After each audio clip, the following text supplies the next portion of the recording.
It's time for the Ravagers to rise once again to glory! You are listening to The Ravager Report, a FoxNext Marvel Strike Force podcast dedicated to bringing you the latest news, information, and updates. With your hosts, Dorian. It is a name what strikes fear into the hearts of anyone what hears it! And Hebrew Hammer.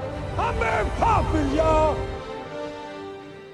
Hello and welcome to lucky episode 13 of The Ravager Report. I am, as always, your host, Dorian, and with me is the unflappable Hebrew Hammer. Hebrew, how are you doing tonight?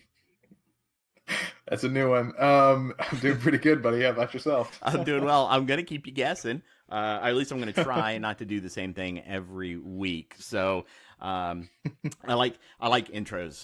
They're fun. Yeah. So that's one of the things that I enjoy doing. So hey, we got a little bit of a late start. So everybody that is live in chat, thank you for hanging out.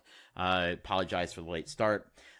Before we get into the how was your week, though, there's something I need to address. So Hebrew, if you wouldn't mind just a minute now. Last week, it was brought to my attention. I had not listened to the episode until today, but it had been brought to my attention that I was not being very professional or nice to Hebrew at all. And listening back today, I had already sent out, obviously, an apology on Discord for those of you that are on our Discord. But I know a lot of our listeners are not, so I wanted to make sure to do this on air as well, since I was not nice to him on the air. Hebrew and I have spoken about that this week, and I apologize, Hebrew, to you for that. Mm-hmm. I also apologize to our listeners. That's not what you guys tune in for. I think the angst over Red Star orbs had leveled me to a point where Hebrew, unfortunately, was the incorrect target of my frustration. Not excusing what I did, but recognizing it and correcting it going forward. So again, Hebrew, I'm sorry. Listeners, I'm sorry. Thank you for sticking with us. And so, let me just say one thing also real quick. Just to let everyone know, like, cause we actually had a surprising amount of people come forward and, be like, hey, are you fine with everything that happened? And I just want to let everyone know I'm okay emotionally. But no, in all reality, like there was no real issues. Like, I know Dorian's personality, and honestly, like, I just let that kind of stuff roll off my shoulder. We kind of bicker back and forth a lot. You see it more off air than on, but this week, I think, or that week rather, was just a particularly difficult one for him especially. So don't worry, it's all fine. I wasn't very offended or anything. Well, thank you for that. What kills me is I had gone into that episode and I wanted to try to make it more upbeat, and I told you before the show.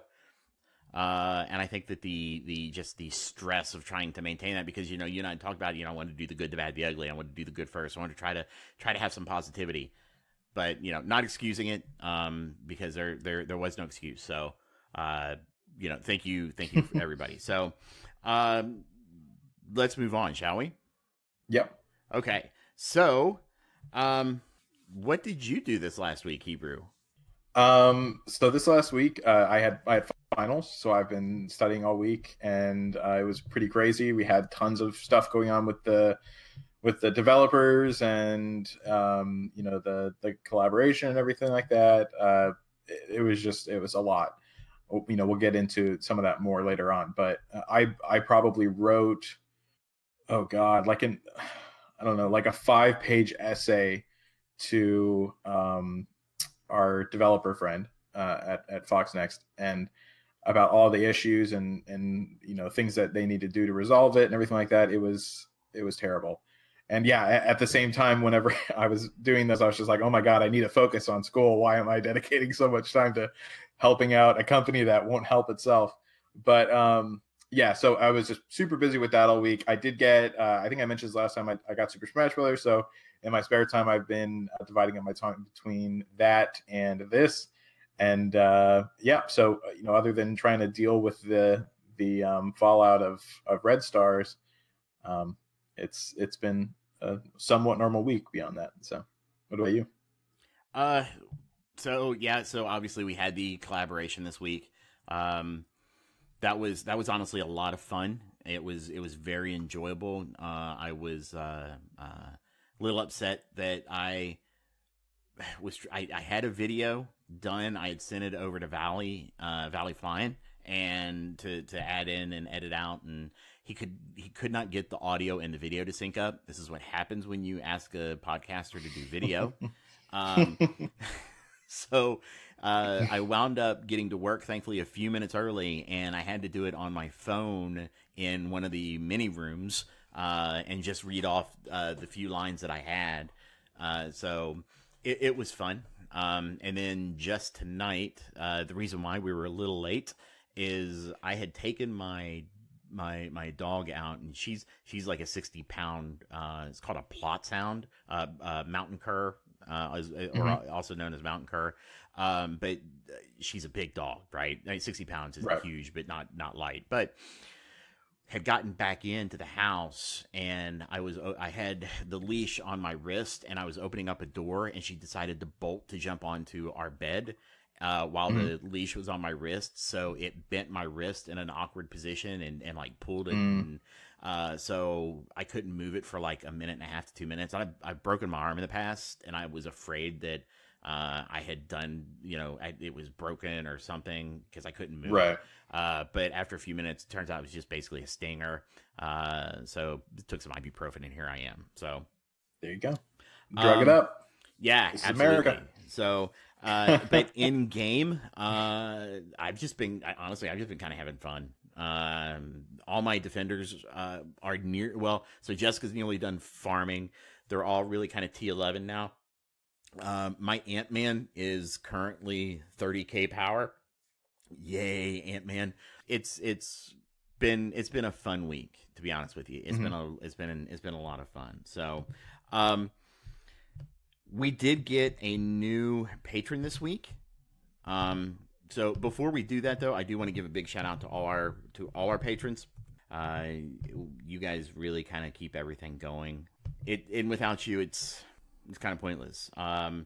So if you would, the community is what kept us here after all of this Red Star stuff. I just want to point out, like, we really appreciate everyone and what they've done, and especially our patrons, because if it wasn't for our community, we definitely wouldn't still be doing this. That's for sure. We wouldn't take the abuse. No, we probably really wouldn't. So you guys, thank you so much for everything. And for some reason, it's not letting me log into Patreon. So I don't know what's going on. So I apologize. We will mention our new patrons next week. I'm not sure why it's not letting me log on right now to get that information. So, but if you do like what you hear and you would like to support us, you can always find us on Patreon at patreon.com/Ravager Report. And we have subscription levels starting at $2 going all the way up to $20.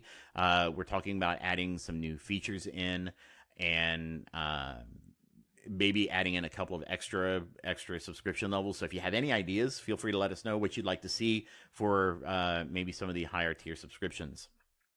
So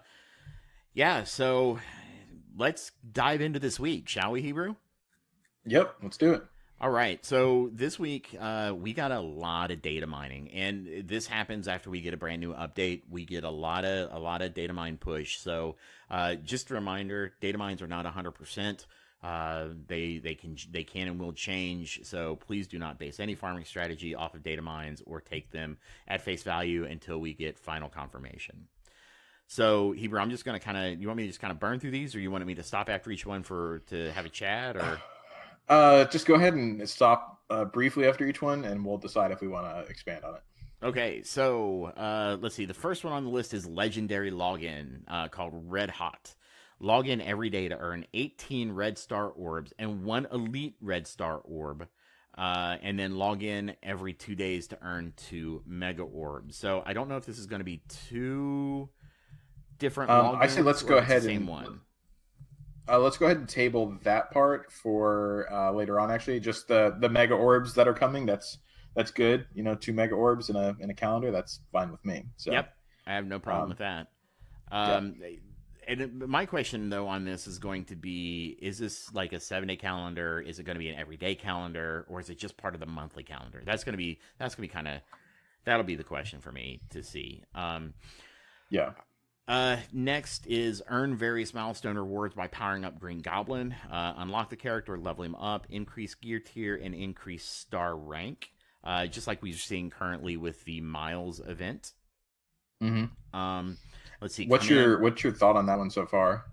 Okay, so looking at the math originally, so I misunderstood the math, right? Because again, FoxNext communication not quite so good. You know, the unlock was 900, but then it also said for every star you get 4,000. Well, you unlock at 2 stars. So in my mind, you get 900 for the unlock because that's an unlock bonus, and you should get 4,000 for both stars, right? That would have made those milestones completely achievable without having any nerf, without having to go to T13.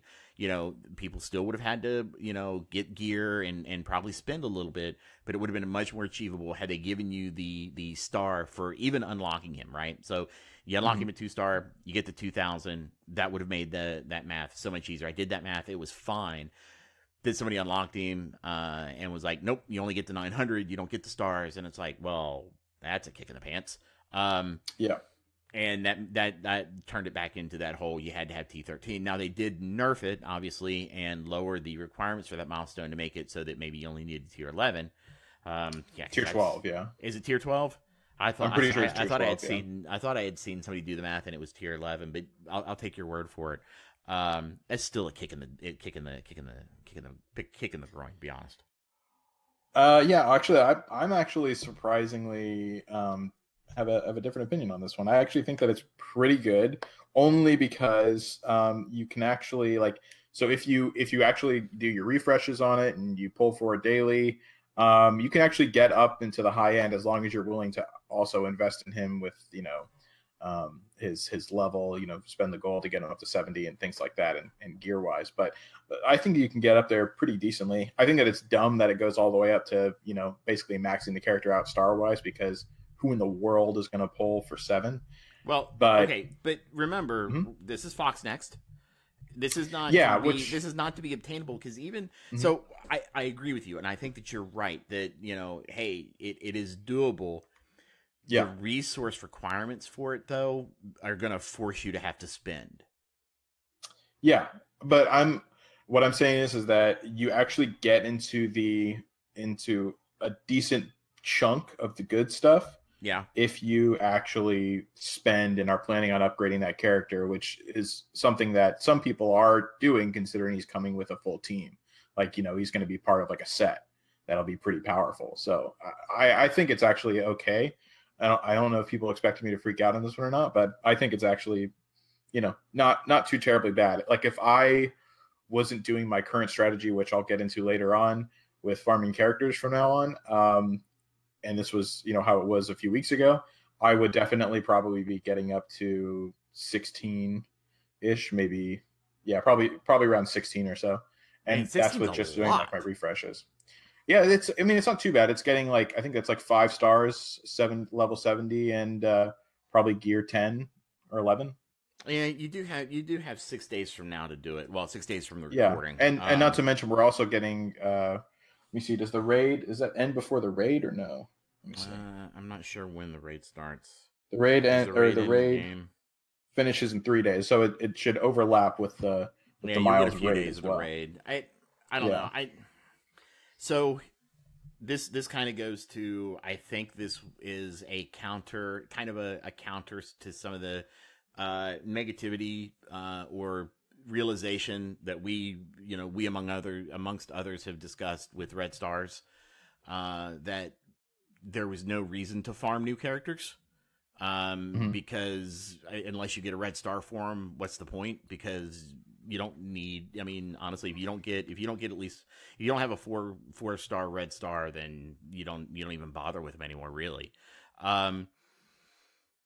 So I think if you want to be hyper competitive, right? If you want to be hyper competitive, right? If you want to be, if you want to be super competitive, if you want to enter and finish some of the higher end content, which we'll get into later, this is a way to encourage and entice people to gear characters and farm them. So for that, I think it's a good thing for the game, and I think it's a way to counter some of the negativity or the perceived negativity around Red Stars. Yeah, I think it's a way to kind of deal with it moving forward and still have some hype around new characters, which I think is something that's going to be needed. Yes. So yeah, and for the exact reasons that you said. So yeah, but that pretty much covers that. So let's go ahead and move on. We have a lot to go through today. Yeah, we do have a lot to go through tonight. Commander, a new tier has been added to the following daily challenges: Training Day ability enhancements, Gold Rush, Orb Fragments, and Catalysts of Change. To defeat this tier, it is recommended to have a team of level 70 with 7 gold stars, a gear tier 12 or higher, and with at least 4 red stars, because that's a thing. Okay. Yeah. Moving on. No. Wait. I have to say something about this because it pisses me off so much.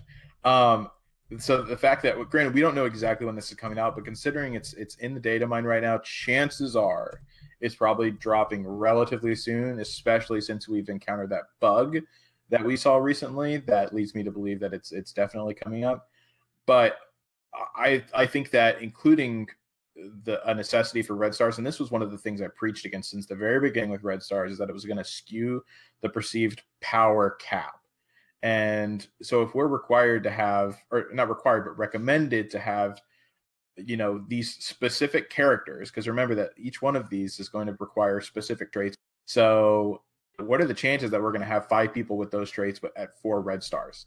I don't even have a 4 red star yet. You don't have a single one? I don't have a single 4 red star yet. Man, I don't know. So you're surprised? With the luck. I'm still waiting on 1,000,000 gold. What are you talking about? You have the worst luck on orbs, man. I know. So yeah, I think it's absurd that this is going to be a thing, because requiring that amount of power from a particular trait, especially right now, like later on with lots and lots of time, it will be more accessible. But like them already getting on this train, frightened. I don't like it at all. And it was what I expected from them too, which, if that validates those fears, I think all the other fears in my head right now with this game are being validated as well. So, but anyways, yeah, that's my take on that. We can continue. Okay. So let's see. Next, add Sabretooth to your squad. Sabretooth shards can be earned from the Savage Predator orb. Looks like there's going to be, you can earn Savage Predator orb fragments from the Hunter's Instinct event campaign starting January 9th.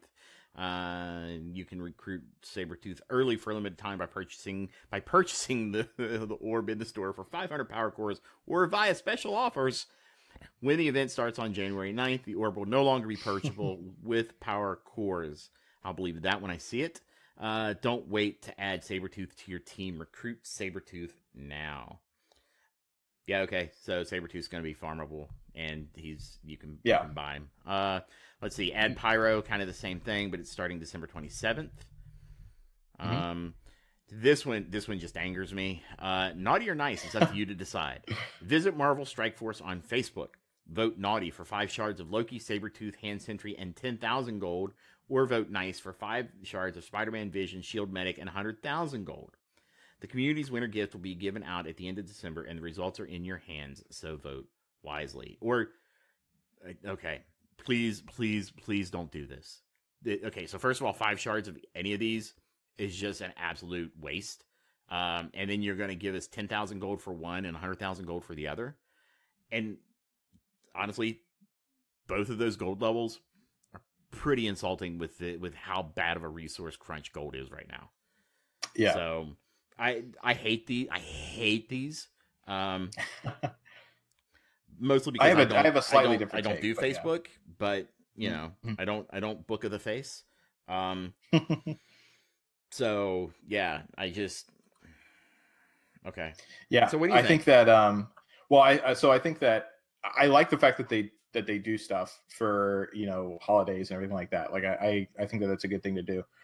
I remember us getting more for previous kind of versions of these, but they've only done it once. 100%.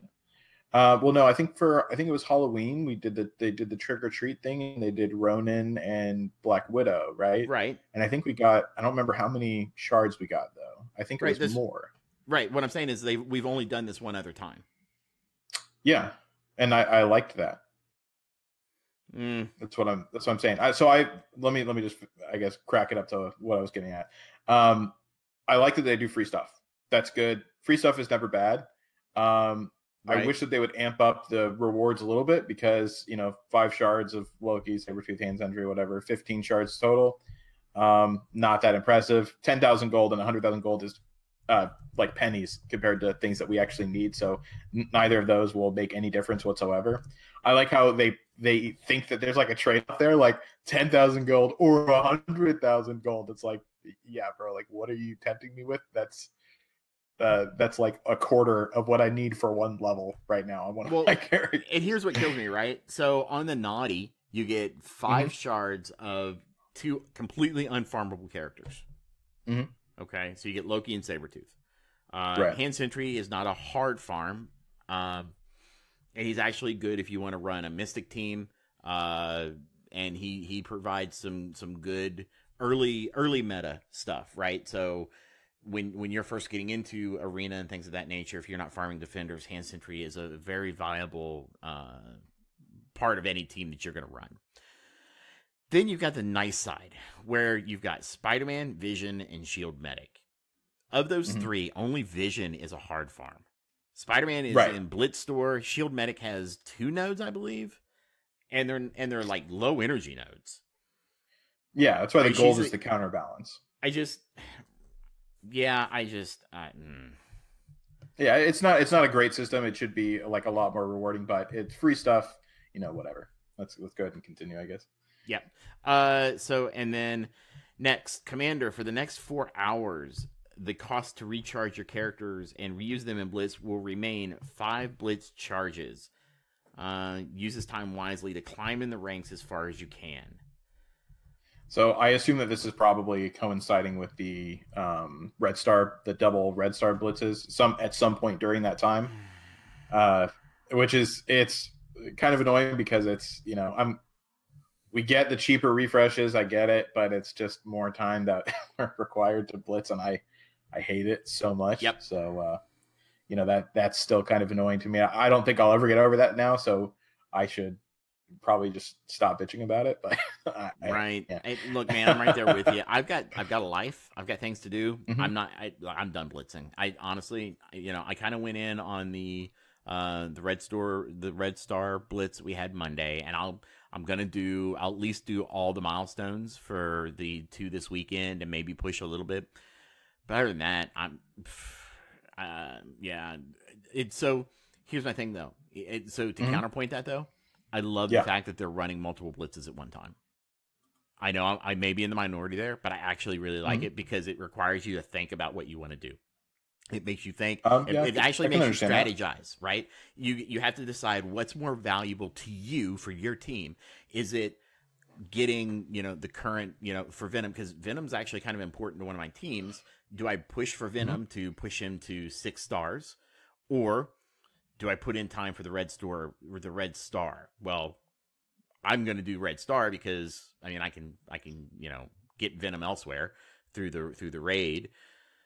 But I can't get really Red Stars anywhere else. But for other players that need to unlock Venom or whatever, because he is a good character, and it looks like they may have buffed him a bit. You have to make a decision. So I like that. I like the strategy. I like the requirements for the strategy, and I wouldn't be upset if they gave us 3, 4, or even 5 blitzes to choose between at one time. Oh God. Let me say. So that you had all the timers, they all use the same timer, right? Yeah, I know. Yeah, I know. You have to choose what you want to do. So give us a mystic, give us a tech, give us a bio, give us a skill, give us a mutant, or give us orbs, right? And make us choose, what do we want to do? How do we want to build our team? I do understand that, and I know where you're coming from, but I still am not a fan of that method for some reasons. If it was crossing around like multiple characters or whatever, I would be fine with that. Some of the ways that you mentioned it would be okay, but crossing it with Red Stars, I'm not a fan of, because Red Stars right now is almost a requirement if you want to be competitive. It's not something that we really have an option with. So You're going to want to pick that over Venom. At least in my mind, in order to be really strategic about it. That's what I would do. So it's kind of annoying to me that I'm going to miss out on some of my Venom blitzing, because I'm going to have to do. I basically pushed into a corner with doing red stars. So with doing it with red stars versus anything other than orb blitz, because I don't get anything good from premium orbs anyways, I'm not a big fan of. So I don't want it to overbalance with overlap with character blitzes. But doing with multiple characters, I could see that being a thing, and it would make it easier, lower the numbers down for some of it as well. It would lower the numbers, and I think it would give you, like I said, I'm always a fan of more choice. So, yeah. But I agree that there is a strategic aspect to it if you have multiple characters overlapping and you get to choose. Yeah. Yeah, but I see your point too, that you're not doing anything but red star orbs if you're really wanting to be more than casual at this game. Yeah. And so, but if they just ran, one of each trait as a blitz for even the entire week, I would have zero problem with that. Yeah. I think that would be interesting at the least. Yeah. So FoxNext, you can have that one for free. The rest will cost you. Right. The rest I'm going to expect a check in the mail.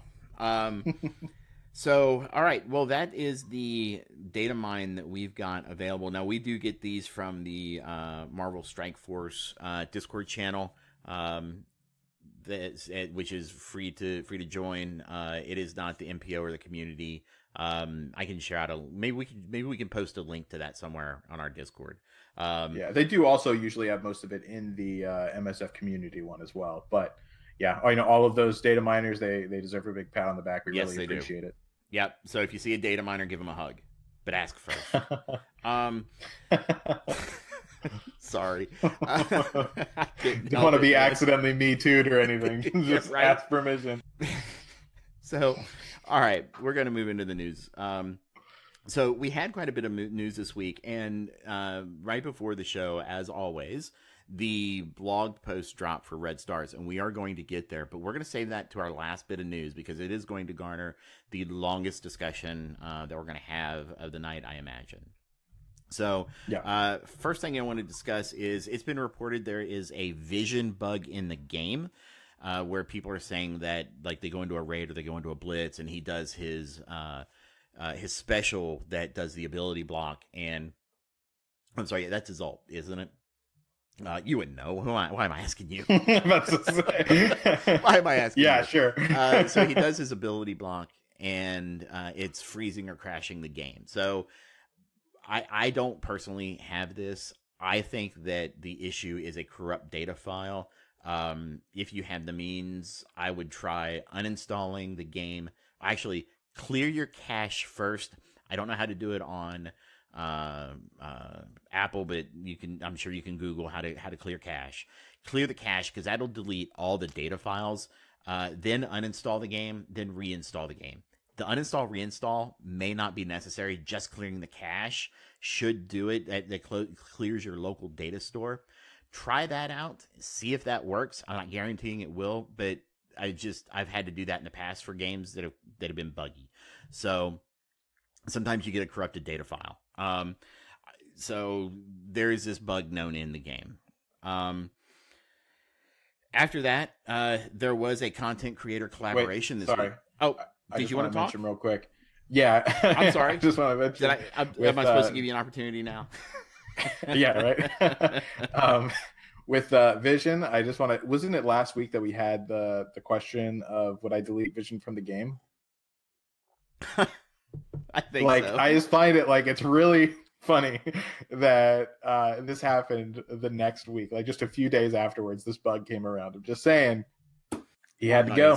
I'm not going to say things that require more editing. He's a garbage character. In-game good character, garbage character in Marvel. Yeah, whatever. In the MCU, at least. Okay. So anyway, yeah. You get me so off on that one.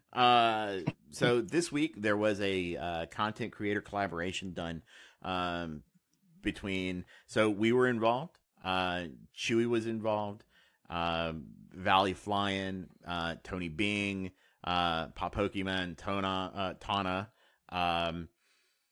Wolverthor. I'm probably forgetting somebody. If I am, I apologize. Combs was the one I was missing. That's Redbeard. Right. Yeah. Redbeard. Yeah, So we all got together and we decided to produce kind of this public service announcement, or this, I guess, just a plea to FoxNext about Red Star orbs. So far, it's been rather well received on Reddit. If you haven't seen it, we do have a link in our Discord. I do recommend everybody go give a watch. Not that it's going to make a difference now, but we kind of got our feelings out there about what we thought of Red Star, what we are seeing in the game right now. Because one of the hosts was talking about how this is just an absolutely predatory gambling addiction metric, right? And I agreed with that 100%, because I'm one of those that actually has a predilection to addiction, right? I smoked for 20 some years. I have fought gambling addiction. My wife, when we went on our cruise, was like, "No, give me the credit card." For our honeymoon, it was, here's $20. You can play blackjack. Give me the card. So I actually messaged him. You were in that chat too. I messaged him the other day, and I was like, "Hey, I'm going to tell you a little secret. I love Red Stars, and what it is about Red Stars is I love the feeling that opening the Red Star gives me, right? Because what's it going to do? Yeah. What's it going to do? I love that feeling. Give you that dopamine. It does, and that's how I knew immediately how bad this was for people that have gambling addictions, or people that are predisposed to addiction.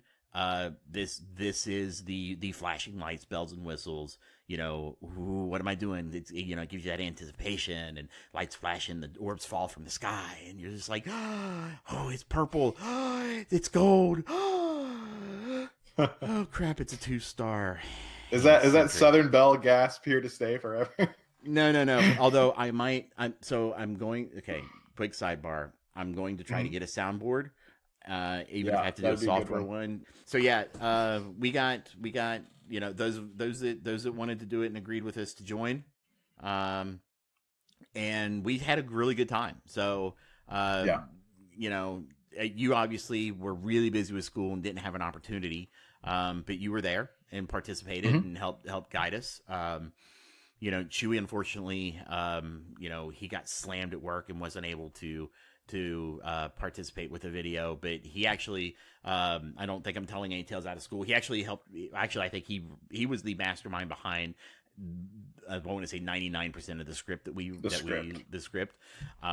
So we couldn't have done it without him. That's, if you want to see it, I recommend it. It is on Reddit. I don't know where it's trending at right now. Last I saw it was, I think it was just at 1,000, I think. Oh, so it actually has become I don't know if it hit 1,000, but yeah. Nice. So I think it's talking to Tana, the previous most liked in the subreddit was only at 9 something. So if we've hit 1,000, then that has become the most liked, which is very nice. Yes, I agree. Makes you kind of feel good. So, but it was about the message, and we just wanted the community to know how we felt. And then we got update 2.2 this week. I'm sorry, Hebrew, before I move on, was there anything you wanted to add on the collaboration? No, it was a really fun experience, and I think also one of the bigger things is, we did rush it out. That was one of the reasons why I probably would have ended up being in it if we had more time, but at the time I was just so crunched with everything, I didn't have time to really participate in the rest of it. But it's nice that we have that group now. We have a big group of the content creators, and we're always constantly talking with each other, and we're bringing up a whole bunch of stuff, and it's kind of nice to have that camaraderie in that sense, because we're always kind of watching out for at least the best interest of the community in my mind. All right. It was a really fun experience. Yeah, it really was. And I'm glad we, hopefully we'll start, seeing more more collaborations on different projects within Marvel Strike Force, maybe outside of Marvel Strike Force. I don't know, but it's nice to always have that network of individuals as well. So, and so then we got update 2.2, which was all about the Spider-Verse. So we are getting, we know 3 guaranteed characters. We've got the Spider-Man Miles with the event going on right now, Green Goblin, and Carnage. So Hebrew, how do you feel about having the Spider-Verse? What did you think of the Spider-Verse characters that we saw drop this week? Well, okay, so whenever it came to Green Goblin, I think that this is the first time we've seen the character models not really hit the mark for what we wanted, I guess, collectively. I was expecting them to kind of stay true and respect the original iteration. And keep in mind, I also don't even like Green Goblin, but I at least expected that. Just some more fidelity to the classic comics. But we ended up getting this new version, which, to my understanding, because I didn't even know that this was like an actual version of him, but apparently it's a somewhat new version, and it has a little bit to do with like the arc is like Shield is chasing after him or something like that. So that's why you see that. I don't remember what the specific ability was, but there's something involving the reason Shield behind specifically. The anti-Shield. Yeah, exactly. So there's some kind of thing for that, and that might have actually been why they stretched for that version. I don't know, but I think that maybe they were looking for something to counter Shield a little harder in offense and defense than Brotherhood gave us. So that could be why. Other than that, I really liked him. I think Carnage looks cool. I think he looks overpowered. We'll get into his kit, later on, not this show, but a different episode. But yeah, and I like Miles. I think that they all really work well together. I'm glad to see some synergy with Venom because I really, really, really like Venom, and I have him at like 6 stars. So yeah, I think it's going to be pretty exciting to see that group come in. The one thing I'm upset about is that I really can't afford to. I'm free to play now, so I don't really have the resources I did before. But I also, because of that, I can't really. I can't allow myself to invest in characters that don't have full 7-star capability, and which is why I'm not able to really go hard on these characters. Also, with Miles Morales, his character event, I have one tech character, which is Crossbones. I could not even make it through the second node. So farming him is going to be incredibly difficult. I'm just going to have to go through medium. I literally I have Crossbones at 30 something K, and then everyone else, I think my second highest is 13, 14 K, something like that. So yeah, that one's going to be tough. What did you think about him?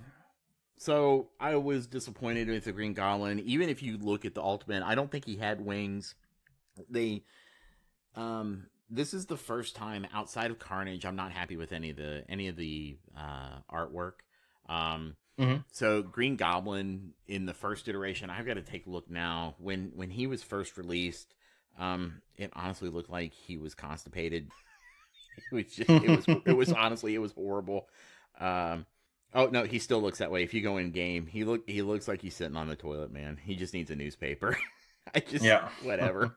I'm actually highly disappointed in the Miles animation because it's Spider-Man. It's the Peter Parker Spider-Man model.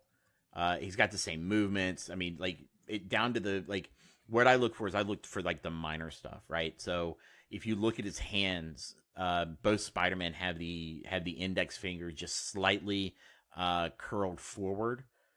Look, I know I'm getting nitpicky, but this is how I can tell that they're kind of. This sounds very nitpicky. Well, but this is how I know that they're reusing the models. You look for these minor details, right? And that shows you that they're reusing the models. They might be making some minor modifications to it, but they're really using the same model for Peter Parker as they are for Miles Morales. Oh my God. I'm sorry.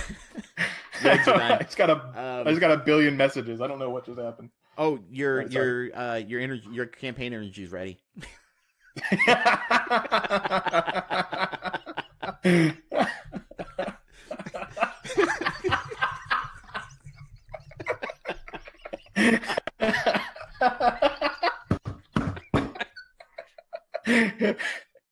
Oh, that was so good. Okay. Oh man, I got tears now. Yeah, that was really good. Because for those of you that don't know, there's a bug on I don't know if Apple has it, but I know Android does, where if your sound's up and it rolls into the bonus energy or the campaign energy is full or something like that, it just pings and pings and pings and pings and pings, and it's horrible. So that's another bug. So, oh man, I can't read the screen. I got tears in my eyes. So that was legit. I think the funniest thing you've ever said. Like, I would even wager maybe even your life. That was really good. No, I've done some good ones, but all right. The character models, it felt lazy to me this time. Be honest with you. I mean, Carnage, from what I've seen, on from a production standpoint, looked cool. Right. But obviously we don't know what he's going to look like in game yet. So we think we know, and hopefully he's going to look really cool. We'll just have to see. Let's see. From the images, he looked like really kind of like tall and scrawny. Like, I thought he was like big. Well, he's like not Venom big size. like Venom big. He can be. So that's part of the thing with Carnage. Like, he can adjust his shape. Okay. So he can be like a normal Spider-Man. He can be thinner than a Spider-Man. He can also be as big as Venom. But I think they're going with the Ultimate Universe Carnage, which I don't know a lot about, except it scared the living daylights out of my kids when they were younger, because my dad got them like a Ultimate Universe Carnage for Christmas one year, and I looked at this thing and I was like, that's gonna give me nightmares. Right. So, but that was definitely a skinnier, kind of taller Carnage. Right. So when you're dealing with so many universes, man, you can really kind of come up with anything.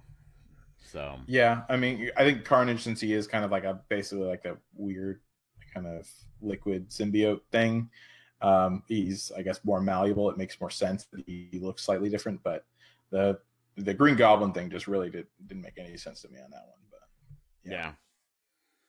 So I think all the other ones are like okay. Yeah, sure, the Green Goblin one was the most disappointing because now like I said, I understand they're going from the Ultimate Universe. Green Goblin did kind of, I guess, in a way look like this in the cartoon, because there was an Ultimate Universe cartoon. I haven't read the newer comics, so I can't speak to that artwork. But again, because I've spoken to them about this, they're not pulling from a specific universe for their base, so right. they have a little bit of leeway to kind of do whatever they want. Next, was there anything about the update that you still wanted to talk about? As far as the update, I think that pretty much covered everything. So yeah, no, it's pretty much. Well, actually, we did have. Did you get any further on the Bendy event? Miss whatever, Scarlet Witch. No, and Bendy because Girl? you have no way of getting any of the. I mean, so they brought it back from. I think it was last week. It crashed because of Ultron. Right. So they brought it back this week. But I was already past the Ultron node, so I was at like tier 4, so I beat that last week. So when they brought it back, I don't have Miss Marvel up to 5 stars in a week, because she's so farmable.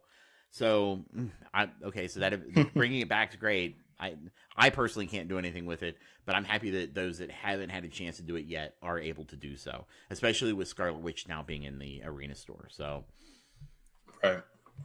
And have you gotten far on Miles' event? Like, I didn't know if the story was good. I won't see any of the story. Well, we're not quite there yet. Oh, sorry. That's okay. Coming up. It's coming up. So, yep. Real quick, there was a bug with the challenge for the ABCs. that drops, I want to say Tuesday, Sunday, Tuesday, Saturday, or is it Wednesday? Wednesday, Saturday, Thursday, Saturday, Sunday. Jeez, I'll get it at some point. Maybe it's Wednesday, Saturday, Sunday. I'm not in game. Sorry. So anyway, the ABC challenge had a bug where it was only giving out 3 ABCs instead of 6 at tier 7. As compensation, they have sent out 12 free ABCs to everybody, and they have fixed the bug. So that was a nice, even though for those of us that aren't in Tomorrowland that didn't get a chance to do the challenge yet, they still recompensed us. So it's just easier to do it for everybody. Let's see. I've got campaign energy down here. Oh, campaign energy. We kind of cracked a joke about it. There's a bug in the notifications where when your campaign energy or the bonus energy is ready, your phone just goes off for an hour. Yeah. And then today the Miles event did drop. Now, I played through the entire event. The story was great. There were some references in there to the movie I haven't seen yet. Not like plot line or anything, but characters in the movie. Like there's stuff in there about Peter Porker. So really? Oh yeah. The story is really good. I don't know if he was in any of the cartoon, but I know he's featured in the movie. So he's in the trailers. So I'm not spoiling anything there. I actually found the event personally super simple. I autoed and 3-starred basically from like tier 5 on, because I was watching what is that I told you I was watching? The Haunting of Hill House with my wife, right? And so I wanted to devote time to that, so I was just kind of hitting auto, and I looked down, 3 stars. So what's your team power for being able to, like, just so I know, like, what level were your characters at in order to do that? Uno momento, por favor. So I imagine in order to auto through it has to be pretty high. I don't think it was that high, to be honest with you. Let's see. Where's the webhead? Webhead. Go. Fight. Skip. Okay, so my team power was about 133K. 133, okay. I'm sitting at like 70K right now. Okay. Yeah, I did it with Ant-Man and Wasp, Vision, Star-Lord, and Rocket. Right. Yeah, Vision won't be a part of it for me. So yeah, I'll figure out something else, some other character to level up. So yeah, I got all the way through it. I thought the storyline was really good. And that's one thing that they do well. I mean, FoxNext does the story well. Which one's your favorite, out of curiosity? Like, so far out of all the stories we've had? Mine's probably still Deadpool. Yeah, the Deadpool one, just because Deadpool's funny. Yeah. The Thanos one, I thought Thanos was okay. Thanos turning at the end or getting captured, not a surprise. Man, Bendy Girl was good. Scarlet Witch was good. That's the campaign I gotta finish. I gotta finish that campaign. I'm still on the Doctor Strange node. Oh yeah, that's pretty easy now. Well, not super easy, but it's you gotta have Mystic. Doable. I don't have the best Mystic stuff, so I'm still on like 3 or something in Mystic. So this one was good. I found it kind of amusing because he references some stuff in there that just the two Spidermen play well with each other. They some of the dialogue is pretty good. So it's good. Obviously, I'm trying not to spoil anything for anybody. Yeah, we can move on then. Yeah, because I don't want to spoil it. So now we're going to get into the big meat of the night. We got the community update for Red Stars. So there's some good, there's some bad. I would say the bad outweighs the good, but there are a few positives in here. Hebrew, I'm a little dry, so I'm gonna take a drink. Why don't you let us know what you think right now? So basically, if I had to sum it up, I'm sorry, but this is bullshit. I'm not happy with the response that we got at all. It's pretty much just, here it is. This is how it's going to be, and deal with it. They don't care. That being said, I guess there's some of the good things, or I guess a good thing that I heard out of this was just that they stressed. Let me see if I can find it. Somewhere in here, there it is. The Red Star system is a new way to improve your characters, and it is fundamentally different from other methods in that it's currently not possible to invest in a specific character directly. That gave me a little bit of hope, because that tells me, all right, at least in the future, there's at least things that they're looking at to allow specific characters to be farmed for red stars. If they did that, it would make the system a lot easier to digest. I think I still think that no matter what, they need to scale it down, and I hate the fact that now we pretty much have the absolute answer that that's not going to happen. I think 75% is absurdly high, and I think personally that it should have been capped at 20 tops. But it is what it is. The other thing that we get out of this is, like, I guess it's some form of closure. Like, we don't have a choice. This is what it is. Deal with it or leave, kind of thing, right? So, I'm moving forward with this, just accepting that this is my reality now. And, hopefully it doesn't break me, but and this is the reason why I guess it upsets me, because I'm not the only unlucky person whenever it comes to, pulling things in games, for sure. And it is, at the end of the day, it's legitimately possible. Is it unlikely? Yes. But if you could pull, 20,000 of these orbs, it's still possible that you may never get a 7-star character, period. Like a 7 red star, period. It's statistically unlikely at that point, but you have a 0.05% chance to pull one. You have a 0.5% chance to pull one if you're using an elite red star orb. So it's just, I'm still waiting. Like I said, even now, I'm still waiting on 1 million gold, right? I'm really worried that this is my reality moving forward. I'm never going to get a 6-star. I'm never going to get a 7-star. I think I'll be lucky if I get a 5-star. And that's the problem, is that even if you do get lucky, chances are it won't land on any of the characters that you want. So, it's too much of a crapshoot for me. I don't like it. I'll never get used to the system. It's just not fair. That's the thing, is that before you could always do things to ensure that there was some form of progressing. In this system now, like, when people are rising up due to good luck, there's a legitimate chance that some incredibly unlucky people will be stuck at the bottom. It's basically a barrier that you can't break through. I find it a problem. They didn't address any of that really. Whenever we talk about the power differences, they were mentioning that they tested it against, which, first of all, I don't believe they test anything. They were still blown away that Fury, and I have this from one of the first people that went through Dark Dimension with Fury, and they were blown away by the fact that Fury made it through Dark Dimension in like 2 days. Yeah, it was like 4 hours. Or yeah, well, yeah. I think 4 hours. I think the ones that were cheating, are the ones that weren't cheating. It still took them like a day or two, but regardless, they made it through without really any issue. And they were so surprised by that they thought they were cheating. They made them send in videos. So I don't believe that they play test any of this. And nothing that I've ever seen in this game ever leads me to believe that they play test anything. So unless, do you feel differently, Dorian, or no on that?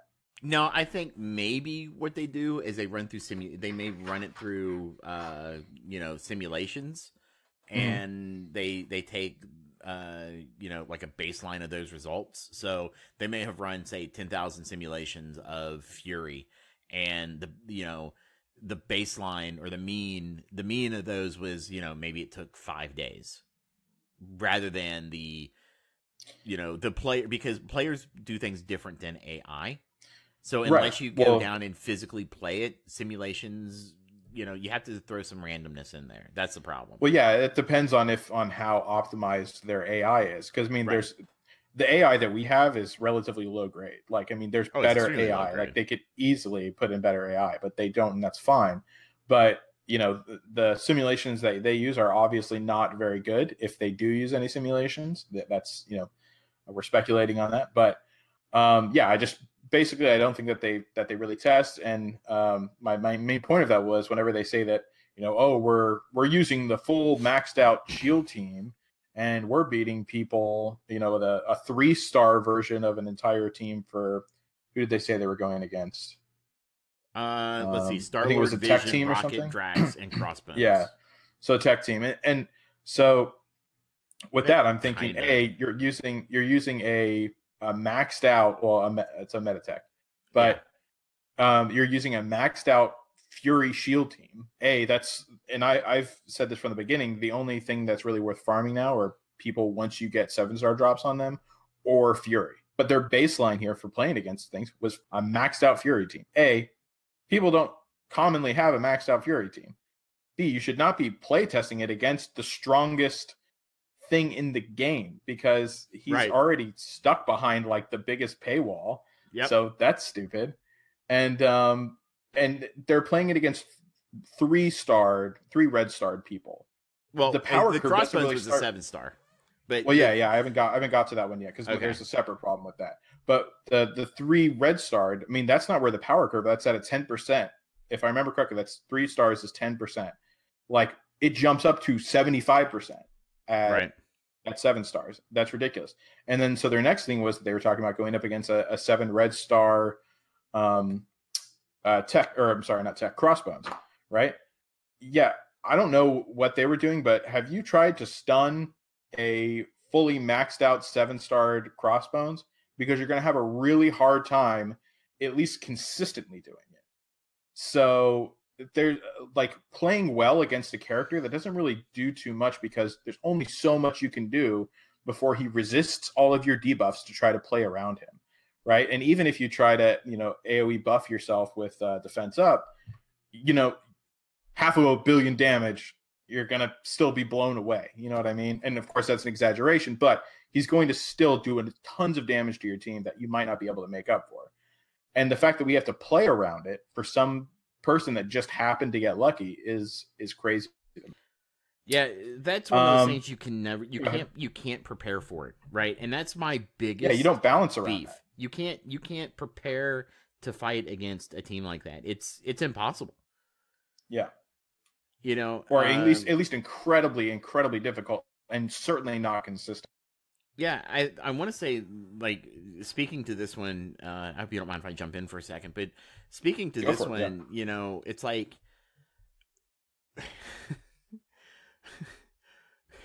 at the end of that line, 100% of the time with skillful choices. Yeah, that's bullshit. Come on, man. They don't play test. If you can ever say that in this game, you don't play test your game. Like, bottom line, with skillful choices. I read that, and so just so everybody knows, I had not had an opportunity to read this until I just read it live to you guys now. So my reaction to this is I kind of skimmed a little bit of it, but I hadn't really read the whole thing. And the more I look at this, I'm just like, it's really a big slap in the face. You know, I don't get it. It's just so tone deaf. Yeah. I mean, it really is completely tone deaf. I mean, I know I've heard people say, "Oh, this is great free to play." No, this is horrible free to play, because you know what? They're selling 2 orbs for $15 right now, or $10, right? And it's like, this is purely for the whales to try to get those red stars to stay top, because God forbid some free to play player happens to pull a 6 or 7-star character that suddenly puts them at top of the arena over a whale that's dropped tens of thousands of dollars into this game. No, the whales aren't going to let that happen, because they're going to buy these orbs that are supposed to be limited, you know, and this is not a good free-to-play system, because you don't get these orbs until you get, level 62 or something, 52, and you're already so far into the game at that point that you have to change course And all that work you've put in, all those teams you've been building up, unless you get extremely lucky, you're still you're so far behind the curve. It's not funny. And yeah, I actually people sorry, people keep well. I'm seeing people go on Reddit. This is great for free to play players, and it's really not. I'm a free to play player, and I hate this system. Yeah, and I think that's one of the biggest things to look at is it is probably the best for free to play, but it's bad for the game. And people who can see that from all aspects, or I'm sorry, from all perspectives, that's probably, all the time whenever I see free to play people say that, I'm like, well, do you have a high red star? Yeah, I have a 6 red star. Well, of course they love it, right? But that's why you love it. Yeah, free to play are not going to have the quantity of red stars that whales get. Now, look, I want whales to have the best and the latest. I absolutely do, because if they're not happy, they're not funding the game goes away. Point blank. Right. A whale should never be unhappy. A whale should never be put in a position where they have invalidated for sure. Right. They shouldn't be invalidated. That's the biggest thing. And the other thing that frustrates me, and I think is just the dumbest thing, is this concept that new players need a way to catch up more quickly. No, they really don't, because we've put in 6 to 8 months. They shouldn't just drop in and go, boom, here, have a fury. And by the way, guess what? You got lucky and rolled 5 red stars on him. And it's like, no, they should have to put in time. Now, should that progression curve smooth out and let them ramp up a little bit more quickly? Absolutely. But they should never be competitive the moment they start playing. They should put in the time and effort. They should, if you start Strike Force now. Okay, Strike Force has been out in beta for over a year, and we're coming up, in a few months, a year. So 9 months now in global launch. Mm-hmm. You should not be able to jump into a game, spend a month or two in the game to get to, level 52 or 55 or whatever it is, and then suddenly go, oh, hey, look, I can compete in the top of this arena. Yes. That shouldn't happen. You should have to put in the time. Now, I'm not saying you have to put in the 9 months to get to this point. Maybe it's 4 months, 5 months, 6 months worth of work, right? Things should get progressively older content should get progressively easier for newer players because they can farm newer characters, but they should never be able to jump in and compete immediately. And if you think they should, you just, I don't know what to tell you. Sorry. Well, I was. No, it's okay. I was at a loss for words because I didn't want to. Yeah. So. Right. I know what you mean. But yeah, I think that. So there's a couple of different things there. So first of all, yes. So this is actually very similar to something that I mentioned last week, which is like for the Deadpool 2-hour thing. Like I was very happy that my team, or that my alliance did well in it. But I agreed that it was not something that was good for the game at all. Like I would give that up easily if it meant that it never existed in the game. And that's what I think, should be the case looking at red stars from all perspectives. Like as a free to play person, I wouldn't, if I was in that position, I would say the same thing. I would say, yeah, this makes me catch up quicker, but it shouldn't be how it is. I shouldn't be up with these people, competing with these people that I have no business competing with. Right. Whenever Alliance Wars comes in, things like that, like you could be, once you get up to the level in order to participate in red stars, of course, you could be, if you're very, very lucky and get a couple of high red star drops on characters that you farmed, you could be in the best alliance tomorrow, and bypass people that have dropped tons of money on the game. So yeah, I think that it's a problem. I think that, separating, the issue with new people catching up, I think that's more of a system where they need to continue to separate them from the rest of us and kind of slowly involve them. Like the whole 30 days and then you're dropped in Blitz, I think is stupid. They need to do Blitz shards, I think, because it's unfair to drop people into a Blitz that not even I can keep up with. For new players, the Blitz system is stupid.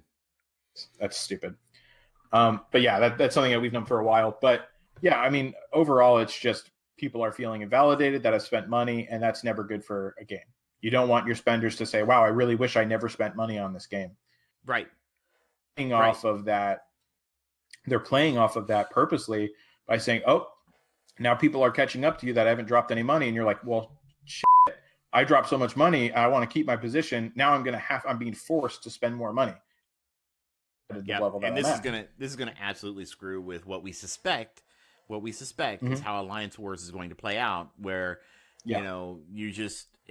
Sky in chat said they don't play in the same arena. They have their own shards. Well, we don't know how they do their sharding. They've never explained it to us. I've asked, and talking about for arena, yeah.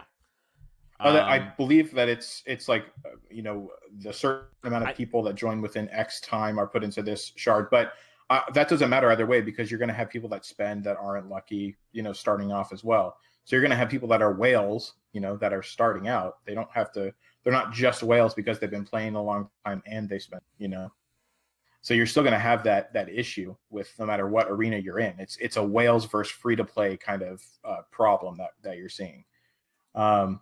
So yeah, it's basically the whales are put in a position where they have everything to lose from what they've spent so far, and free-to-play players have everything to gain from this, and that's a problem.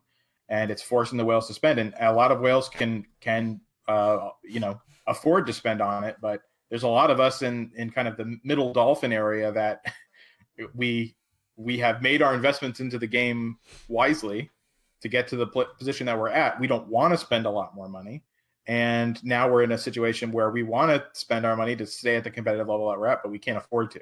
That's kind of where I'm at. And besides the whole fact that I don't want to support them anymore, but so it just puts everyone in a really weird position. And the only people that really purely benefit off of it, that this system puts in a great position, are the free-to-play players. And I want them to be happy, but I also want a clear line of progression that doesn't invalidate other people that have spent time and money in the game. That's all I want. I think that that's a fair system for a game is all. And I think that screwing with that really screws up the player base and the economy of the game. But anyways, I don't want to stay on this too long. I just want to also... Well, let's move through some of the other points, right? So that's what I was about to do. I think that it's so tone deaf to say a maxed out Fury Shield team. That just... Yeah. Oh my God. I like how they also just throw in at the end, and there's like totally other teams also. They're like totally existing stuff. Yeah, they don't talk about those at all. So like there are several other teams that have max red stars that can defeat the Tech Crossbones team as well. Yeah, that's so tone deaf. I feel like if you ask them, they'd be like, well, like the defenders. I mean, if you get 5-star defenders, man, they'll totally kill that Tech team. Yeah. Okay. Ridiculous.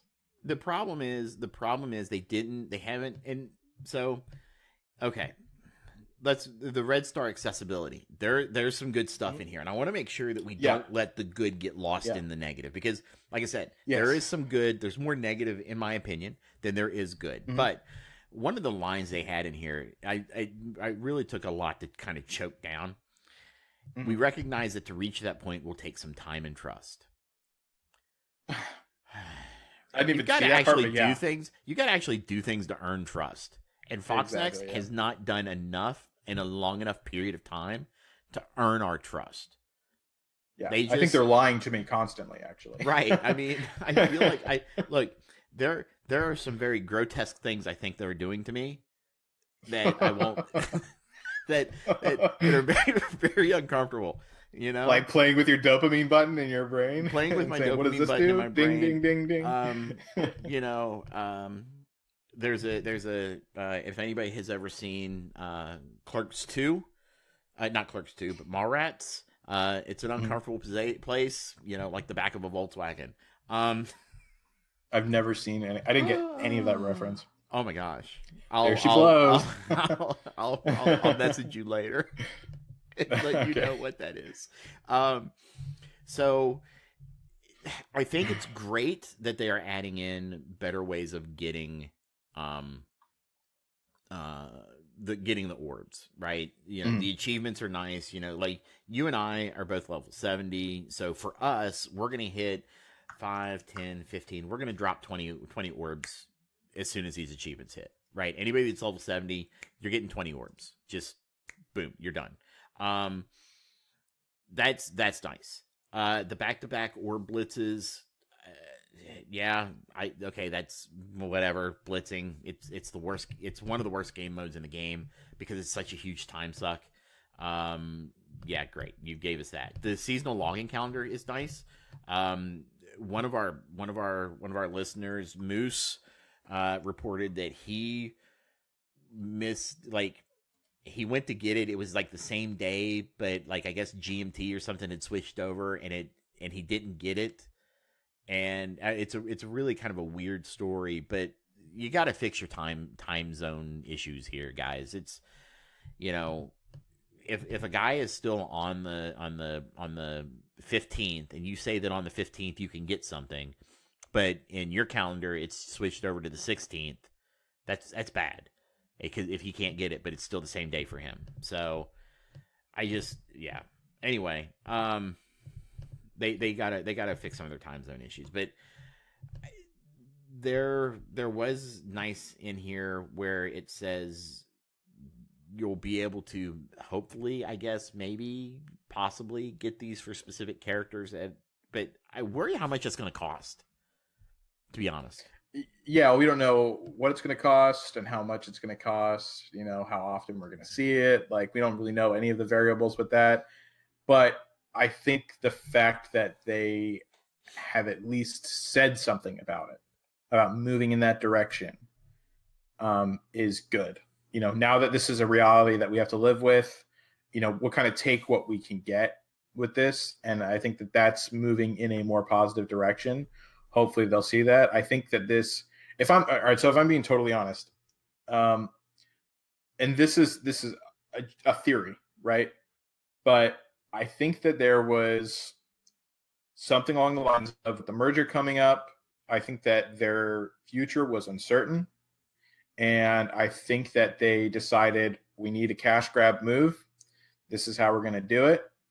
And they decided to roll this out, and they kind of ignored everyone. And, you know, that's what made them kind of suddenly change again after they had changed for the good.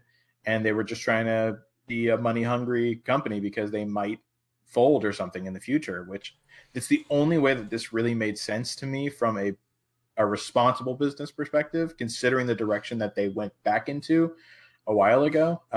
So I don't know, but that's my theory on this.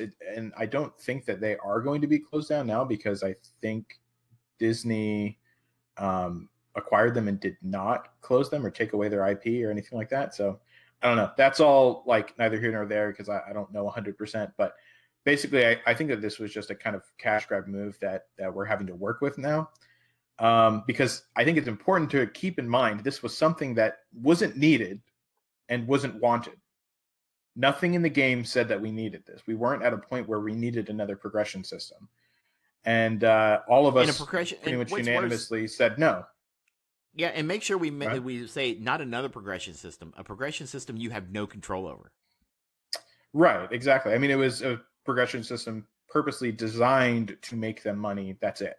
Like, this wasn't something that we needed. So I think that it's important to remember that moving forward. Like, we're working around this. This wasn't something that we needed, and then they just kind of didn't do it correctly. This was straight up something that they threw in there because they wanted money out of it. They wanted to exploit it. But whatever, it is what it is now. You know, with what do you think about the scaling for the fragments, the conversion chart? It doesn't bother me. I mean, we've seen it already. I know people that have been getting it. It all comes down. So here's the big double-barreled middle finger of this entire blog post is that time is on their side, because in the end, math will win out, right? Yeah. They're talking months down the road, and we're talking about the impact it's having now, right? Yeah. In months down the road, Red Stars are just going to be this thing. They're, you know, the hopefully it'll have changed at that point. You can get specific characters, because I think right now I was seeing that like Miles is already in the Blitz orb, or I'm sorry, in the Red Star orb. Yeah. So now, because Miles is now in there, guess what? The percentage has just dropped a little bit more. Every time you add new characters, if they go into that red star orb, the percentages are just going to keep dropping. So the odds of pulling what you need get lower and lower and lower every time you add in somebody new. And it's an issue of diminishing returns, right? Because as you increase as you dilute that pool, the odds of getting what you want or what you need is horrible. Yeah. Right? Okay. And the only way you're going to overcome that is with money. And that's what they're banking on, right? They want people to keep buying. That's why this whole spending strike, it was never going to work, because people are there's just too many people are going to keep spending. Yeah. So it's just, I mean, it was rather magnificently done, because to make money, for the purpose of making money, because they really did put you in a bind as a competitive player that's dropped so much money. You're like, I can't, like, I've put in so much that I don't want it to be for nothing. I'm going to have to keep spending until I get what I want, to be back just in the position I was before. Yep, the sunken cost fallacy. Exactly, yeah. And so that's something that they really played well. I mean, it's terrible that they did it, but they achieved their goal. But there's just two things that I wanted to mention real quick, and then we'll go ahead and move on, because I don't want to beat this horse too much. But for the conversion, I'm not a big fan of it. They bumped it to the 5,000 fragments is what you need to pull on an elite. And even then, with the elites, the percentages are still small. Like for a 7-star, it went from 0.05% to 0.5%. So yeah, I'm still not super excited about the elites, but also just to get up there, like with, whenever you factor in the amount of people that you have, and it landing on the same person, and it being a decent star drop to actually, make back a decent amount of these fragments, it's not going to happen too often. So it's going to take a while to get up to them, and even then, you're probably going to pull a 4 or 5 star. So right. I'm not super excited about the elites. I wish that they would have made them 2,000. It actually would have been a lot better in my mind if they did make it 2,000, because even if you get, you pull a 7-star, you're super lucky, or quote unquote lucky. You pull a 7-star and it drops on someone you already have, and you get 12,000. Even if you pull all of those in your elite orb fragments, like, the chances of you getting a 6 and 7-star from what you get out of that is still small. Well, you know what I mean? So, but we can't. I don't feel that we can complain about that, because that's honestly better return than we get on anything else in the game. Because you get like 90 Ultimus. Only whenever you compare it to Ultimus, which is garbage. But that's the only already. other system that works like this. That's the only thing we have. That's what I'm saying. Yeah, and it's garbage. Like that's terrible too. I don't think we should be even accepting that as an alternative. That's also garbage. You're absolutely right. I agree with you 100%. But I'm saying that they're not going to change that. Okay, unless they might, but I don't see them changing that. That there's lots of things in here that. When you take that system though, compared to this one, this is worlds better than what that was. Now, I'm still saying this is shit. It's just slightly less smelly shit. Yeah, it's terrible to me. Like, even if you look at the percentages to get some of those higher drops, the fact of it landing on someone that you already have at that star rate is incredibly low. So you're probably going to be pulling 100, 200, or 400 most of the time, and you still have to get 5,000 of them, and it's still an unlikely scenario that you're even going to get them to drop on repeats. So here's the nice thing. I've not looked at the percentages for the elite, right? And I think this may be something that you're missing, is that the elites only drop the 4, 5, 6, or 7, right? Now the odds are you're only going to get a 4, which is only going to give you like a fifth of another elite orb, but you do have a much higher potential here of being able to pull another full orb to replace what you just spent. So that is an improvement. We don't go from really, really, really bad to really, really, really good in a single step. This is a step up from the same type of system that we see with Ultimus orbs, right? It's an improvement over that. And we can only hope for another improvement in the next time, right? And then another improvement. And That's all we can hope for. We can't expect the best perfect system the first time anything comes out, or even Well, all right. the So next step. Right. So I would disagree with that. I don't think it takes much practice, and it doesn't even really take practice. It doesn't take a lot of effort to really try to figure out what's going to work on a diminishing return system, like what's fair. And I think that they are closer with this than Ultimus, because Ultimus is garbage.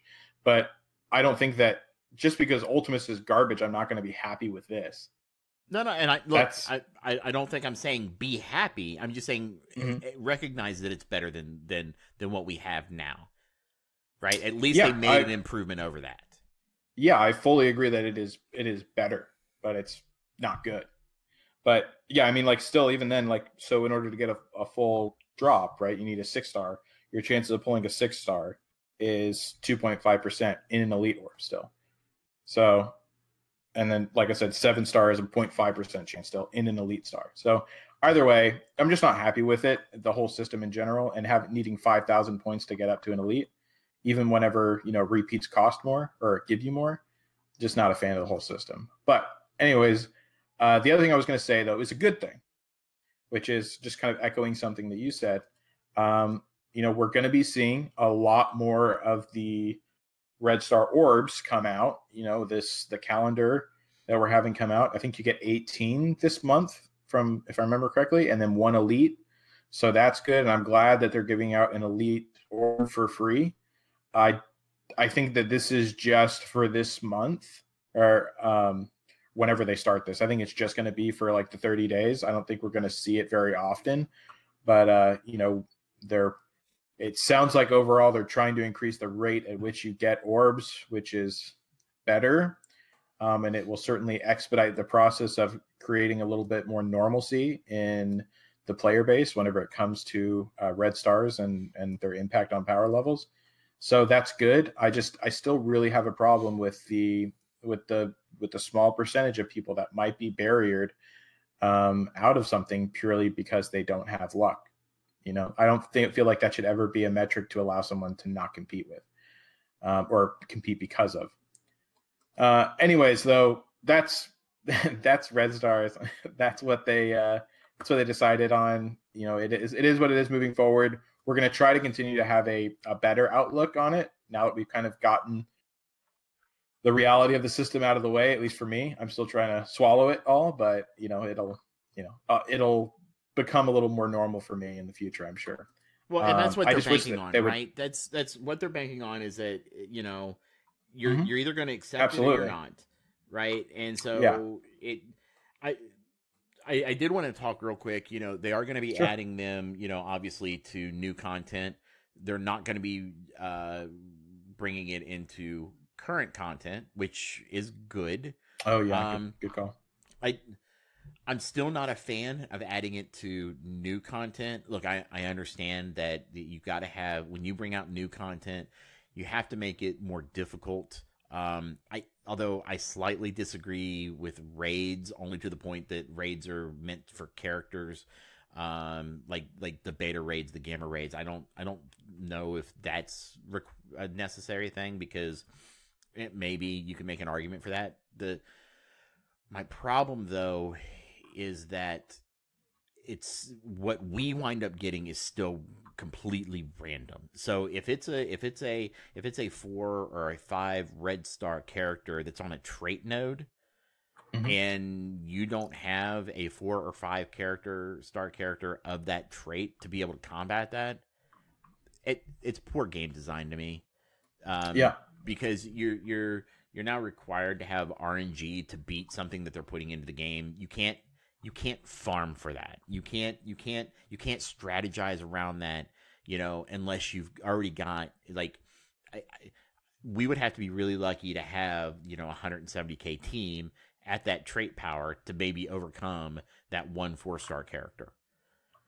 Right? Yeah. The fact that they've already decided to retune Fear the Darkness, I think, is a little shady. The argument can be made that it's not been available yet, so technically it's not in game.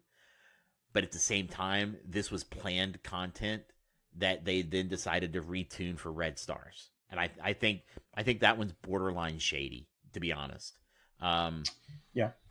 That, and they're already in the Miles raid coming out too. I just don't like the cadence at which they're coming out with including red stars and things. I think that it doesn't bode well for the future. And I think that, one of the things that they had mentioned was that, oh, well, this is just a more obvious way to show the power level increase. Like they would have been increased before. And I agree to a point that, this is just in lieu of altering some other number. But the difference is that I don't trust them with balancing things. no. I think that this is in the hands of a group of people that have shown themselves to be incompetent whenever it comes to balancing things one way or the other. So allowing something that ramps up to 75% to be added into characters, just like, click here to add your, in their little game system, like, click here to add 7 stars to this character. And I have a feeling they're going to be like, yeah, this should be right. This is Alt 7, sure. 7-star red, that guy. It feels 6-star right. red, It this feels guy. right. Yeah. And then it's like, it's only a difference between, like this guy was 4. It only makes sense that this guy's going to be 5 and this guy's going to be 6. It's like, no, but you see the huge power increase between the stars that we see. So I just don't trust them at all to balance anything. And having this be the thing that they're now balancing with, I think is going to be terrible. If this was a really good team that's shown that they really know how their own game works, then that would be a different story. But I don't trust them in the slightest. No, I would have to agree with you. I don't trust them at all from everything that we've seen. It's just, yeah. And also, I just want to throw in that I like how they added like a get hyped, everyone. The long-awaited Blitz tier progression indicator will finally be available. Like this, like little tiny thing that we've been asking for forever. They're like, don't worry, guys, we got you covered. This is coming too. Everyone get pumped. right? And it's like, cool, a bar. Like you're adding a bar. It's taking you this long to add a bar. Fuck you. Like, Bleep that. I'm sorry. Yeah, I like you said, I don't trust them. I don't trust them at all. Yeah. And by the way, they are completely full of crap. With some of their earlier statements, and I'm sorry, I'm going to call them out on this. The whole your 100k power team should be able to take down a 120k power team when you're controlling them, and that should be even better if you have a synergistic team. So I'm in an arena fight with a shield team that is actually 50k lower power than me, and I am getting curb stomped. Yeah, I mean, that depends on the enemy team you're going against. I mean, you are never going to beat, unless you have, a really good, like, tech team does pretty well. Like, some version of a tech team can do pretty well against them. But, yeah, I mean, it's not... I'm running a 170k defender team. Yeah, I'm the same way. I can't beat them with my defenders team, and my defenders are 180-something. So, yeah, I feel the exact same way as you, but... That's not Fury is never something you should base anything around, because in Blitz, like I do punch above my weight class a good bit on teams, on kind of rando teams, right? I'm never going to touch defenders, and I'm never going to touch Fury. Certainly never going to touch Fury. I wish I was in an arena shard where people didn't touch defenders. Man. Well, yeah, dude, I mean, I'm dropping 100, 150 spots per day. I'm not dropping that, but I can't get up. So I was in top 50 before. Now it's incredibly hard to get past top 150. So that's been a problem. But yeah, sometimes I can sniff 200, but man, it's so hard. 200. Right. Yeah. It's the things that they choose to balance around make no sense to me. But anyways, yeah, it is what it is. I say we move on. I don't want to talk about this. It makes me too sad. All right, so we're gonna set that to auto, and we'll see what my defenders team does. All right.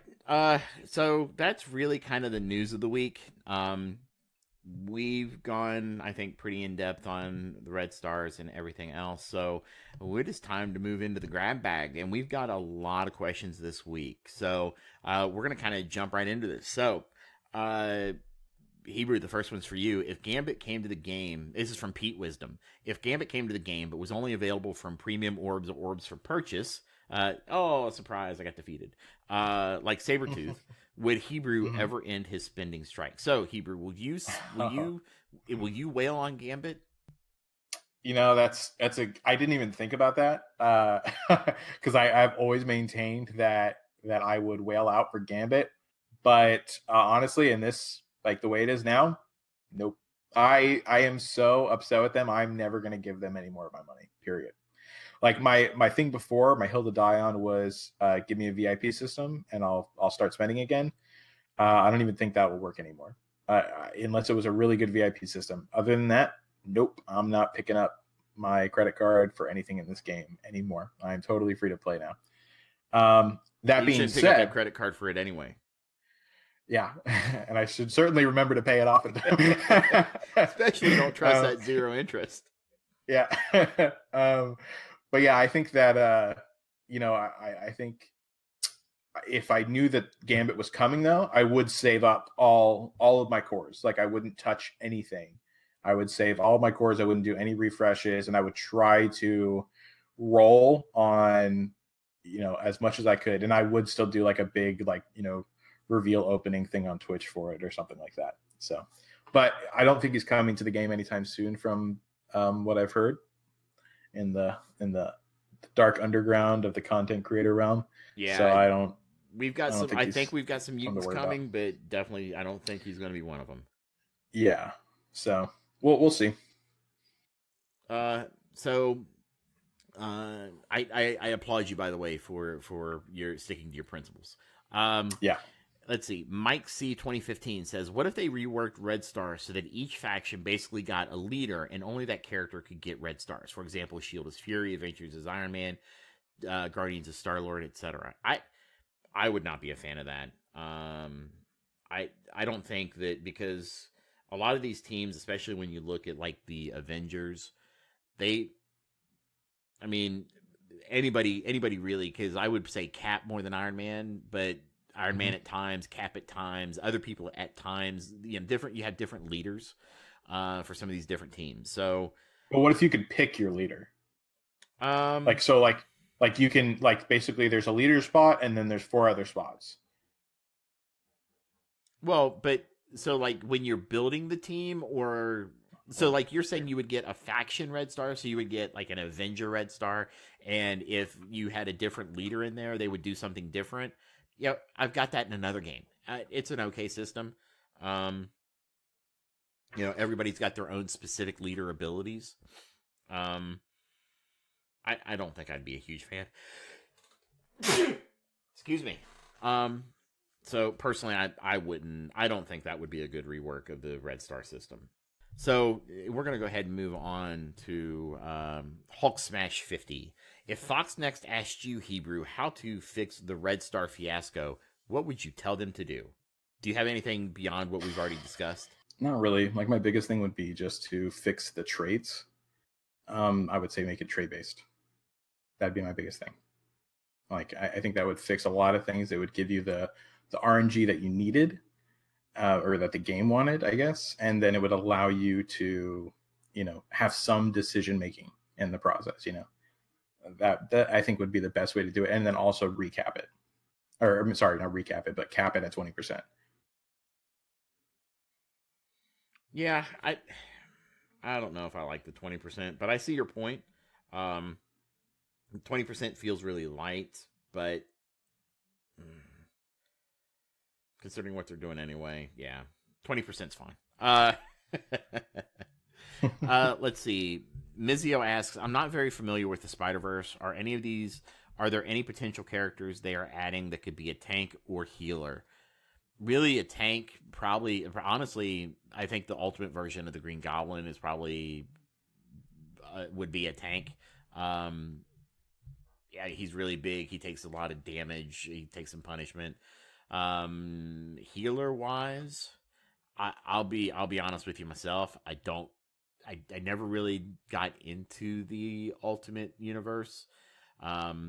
So I don't know if I have anything for that. Hebrew, do you know anything or have anything on that? Mm, not really. That's I don't know the Spider-Verse well enough. I guess would maybe Sandman, would he be a tank? I guess maybe. I mean, that would make sense. Or the crocodile dude, right? Uh, yeah, yeah. Doc Connors could work. Um, Yeah. I think that as far as a healer, it's so hard to really like find a healer. yeah. You I know, mean, if oof, Doc Ock maybe might heal. I don't I think mean, he'd he's a be a healer. I'd be more scientist. of a controller or something. Yeah. Actually, Doc Connors would be a healer because that's what turned him into the crocodile. Um, was trying to heal his arm. Although I'm not sure you would want that to happen at that point. Yeah, I don't know. I don't really have any. I don't have anything. Yeah, And yes, thank you, Evan. It's the lizard, not the crocodile. The lizard. the lizard. Yes. Yes. All right. So Ed Carden has two here. So which character was the least strenuous for you to farm and upgrade, in terms of getting consistently good drops on shards and gear? So Hebrew, who has been the least strenuous for you? Gosh. Um, I think the least strenuous would probably be Wolverine.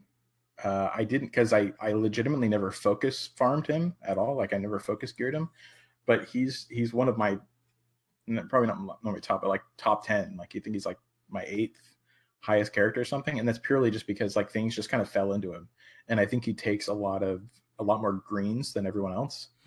Took like the lower required gear level for the longer amount of time. So yeah, I think probably him. He was probably the easiest farm I've had so far, just because he's got up there, and I really just don't know how. He's the first person I never focused to go up there.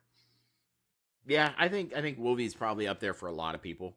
I think for me, I think what really surprised me was how easy Daredevil was to get. I mean, obviously you could buy him out of the arena, but I didn't feel like I'd put a whole lot of effort into getting him to tier 11, and it wasn't horrible getting him to tier 12. And he's currently, I think, my toughest or strongest character. So that, yeah, he's sitting at right around 40k power. So he was relatively easy to do.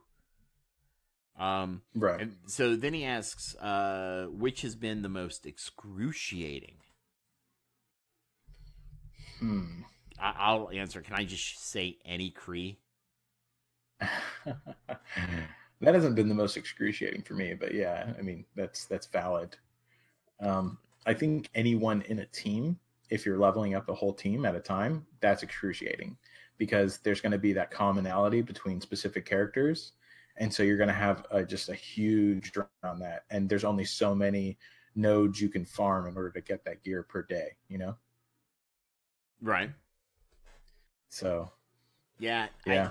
Yeah, for me, it's still just Kree, man. I'm not going to get Fury this time around, and that's a little disheartening. But I haven't been focusing on the Kree except for like in the past month and a half. So, whatever. It is what it is. All right. So, yeah, the one I was looking forward to. Skywalker. Skywalker asks, can you please speak about your relation with other content creators, particularly Dorian and somebody else? It seems like Dorian has a lot of resentment as he's just running around like a hothead trying to crucify this person, in addition to having to issue an apology to his co-host for the last podcast. It appears that cooler heads prevail. As a fan of both, this has a history, and it doesn't make me want to continue to support CC that are not being professional and respectful. Thanks. So, I am not going to mention this other person for reasons. I'm not going to give him airtime. I am not going to give him the... Yes, Skywalker, I will speak to this. I'm not going to give him what he wants. So you think I have resentment, and you're absolutely right. I do. There are reasons for that that I'm not going to go into publicly on the show. But know that I do have reasons. Hebrew's fully aware of those reasons and understands those. As for the issuing the apology, understand that it wasn't that I had to. I wanted to. And Yeah. I Hebrew never asked me for an apology. I came, I felt like I came to you, Hebrew, and was like, hey man, I did do this and I'm sorry.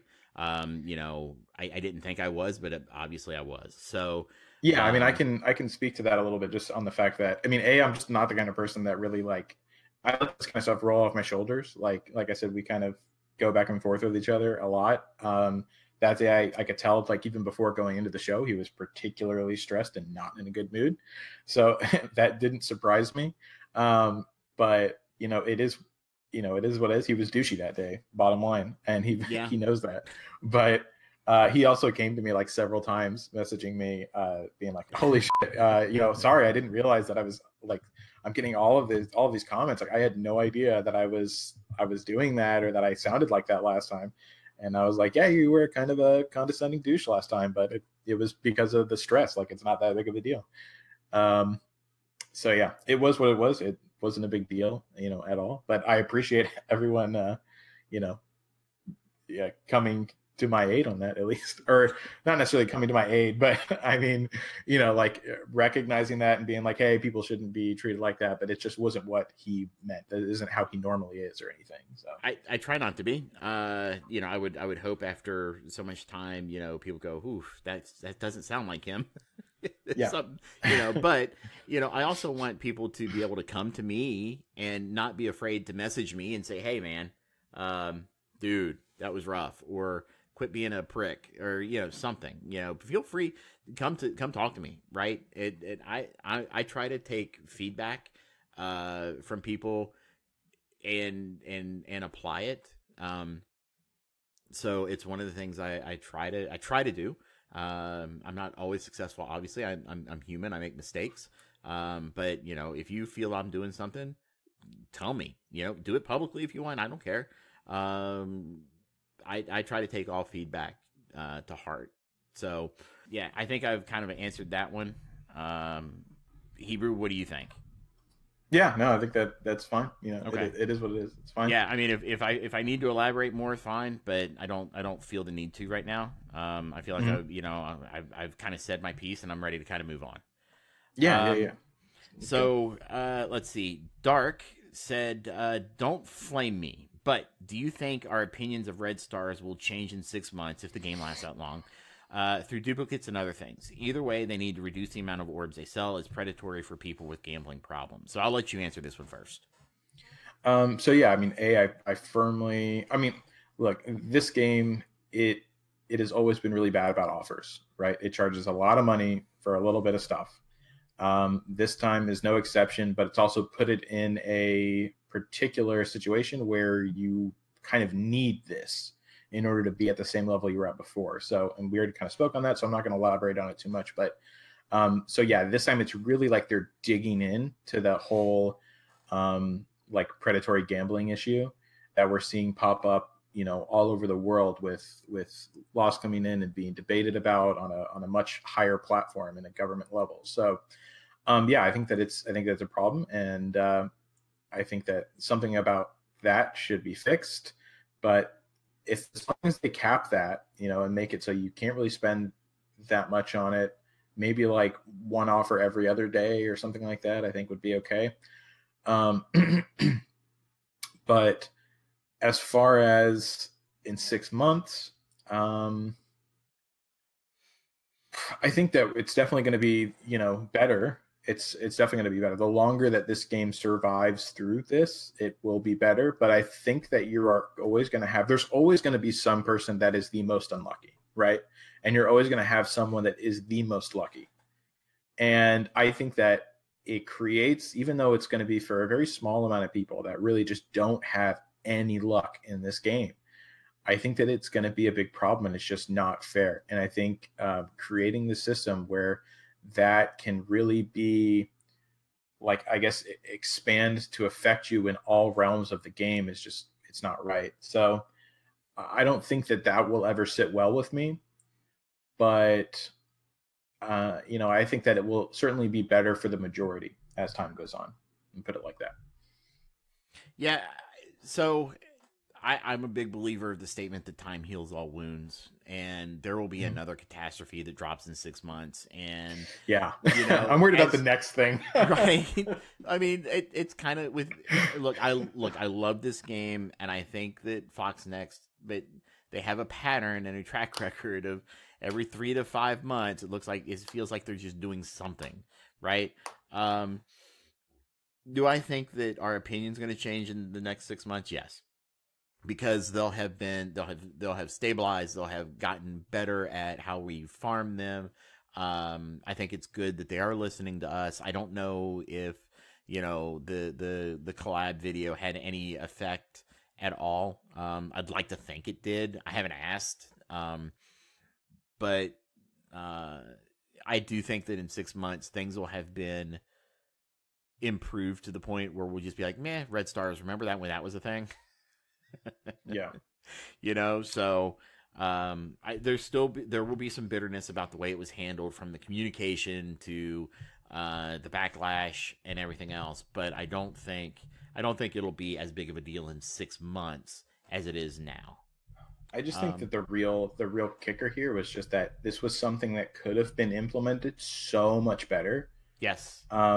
And the fact that they just not only ignored it but embraced this terrible version of it really was upsetting to me. That was the most upsetting thing, because I gave them, as did many other people, gave them handfuls of better ways to implement this, and it would still make them as much money, but it was just better overall, and it would make it wouldn't have had nearly as much of an issue with the community as it did. Yeah. And so that's my biggest thing that I was upset about. But sorry to derail this again, but no, that's okay. Continue. That's all right. Normally it's me, so I'll let you have that one. Yeah. And then finally we come to our last question asker of the night, and that is Pope Jesus Christ, who asks, have you seen the rumor that FoxNext is pushing out content quickly because the license expires and goes back to Disney in 2019? Is there merit to this? If true, it would explain a lot. How do you feel about this possibility? I don't see it right now as I don't see it right now. Is it possible? Sure. They've done it with others in the past, but they've also started to get back into gaming. They've let other companies hold their licenses. I don't know if Purblue is an IP that's just paying Disney or not, because they've got Pixar and Disney licenses.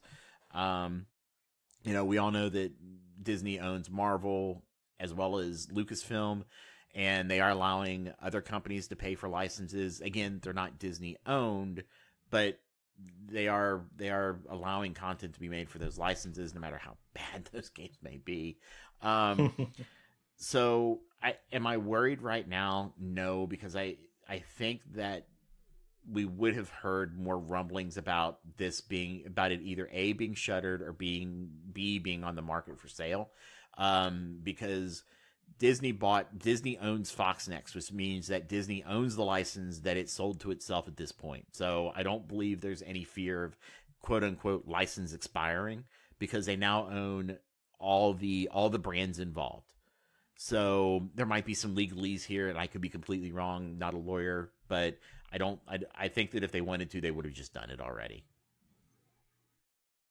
So yeah, I think that's fair. I mean, I've heard a lot about this rumor as well. I even touched on it. That I think that from a business perspective, I think that that's honestly one of the things that resonates in my mind as making sense the most. But I don't really know. This seems like so cash grabby that it makes me think that they are doing like oh shit, let's grab as much money as we can before we bail. But yeah, and that may have been part of the fear decision, right? They may have been afraid that was going to happen, and so they decided to do this. Because Evan in chat points out that FoxNext has been working with the Avatar IP for a game, and they've been hiring for all sorts of positions. And he says, I can't imagine that they're in any danger of losing the IP. And I agree with him on this. Is it possible FoxNext is going to be sold to maybe somebody else, and Disney doesn't want to do the gaming side of it? Yes. However, I was talking to Muggin yesterday about this, and he was like, look, the value of these companies is in the IPs that they hold. Nobody's going to buy FoxNext if they're going to lose that Marvel IP if it's their biggest seller, right? Because I don't know what they are right now, but I want to say of like yesterday or the day before, they were like the number 2 top grossing on Google Play. That's kind of impressive, especially considering the fiasco we've gone through over the past week. But the IP is what is selling, not the company. So at least that's Muggin's take on it, and I have a tendency to agree with it. Evan's reminding me Avatar is Disney. Are you saying Avatar: The Last Airbender or Avatar? I don't know if he means Avatar: The Last Airbender or Avatar, the James Cameron, the blue the James Cameron thing. Yeah, okay. I was not aware that was Disney. So okay then. 7 sequels are coming to that title. That's holy cow! Holy crap! Amazing to me. So I didn't even like the first one. So anyway, I did not know Disney owns that, but yeah, if FoxNext is hiring and they also own the Avatar IP and Disney owns that IP as well, I don't think it's going to go anywhere. I mean, I don't see it going. Yeah, I think that during the acquisition process from Fox to Disney, I think that that uncertainty might have been there, but if they haven't shut it down by now, I don't know if they're going to, I guess. But yeah, I don't know. This is all speculative, so yeah, we should probably just move on. Right. So, and then his last question on a more positive note, how did you like being able to play test Miles in his event? One of you last week, I think, mentioned you wish it was more like another video game in that way. That would have been me, I imagine. So Hebrew, you correct me if I'm wrong. You have not had a chance to play the campaign event, correct? No, I have. I couldn't beat the second node. So I beat the first one because I didn't have to use any of my own characters. Okay. Right? But the first one where I had to use my own characters, I could not beat. Okay. Because Crossbones couldn't carry it all for me. So right. I played around with him a bit. No, I don't. So I won't. I'll let you know. You get to play with Miles throughout the rest of the campaign. He's in every fight. Yeah. I figured they do that typically. He's maxed out. And I thought they did.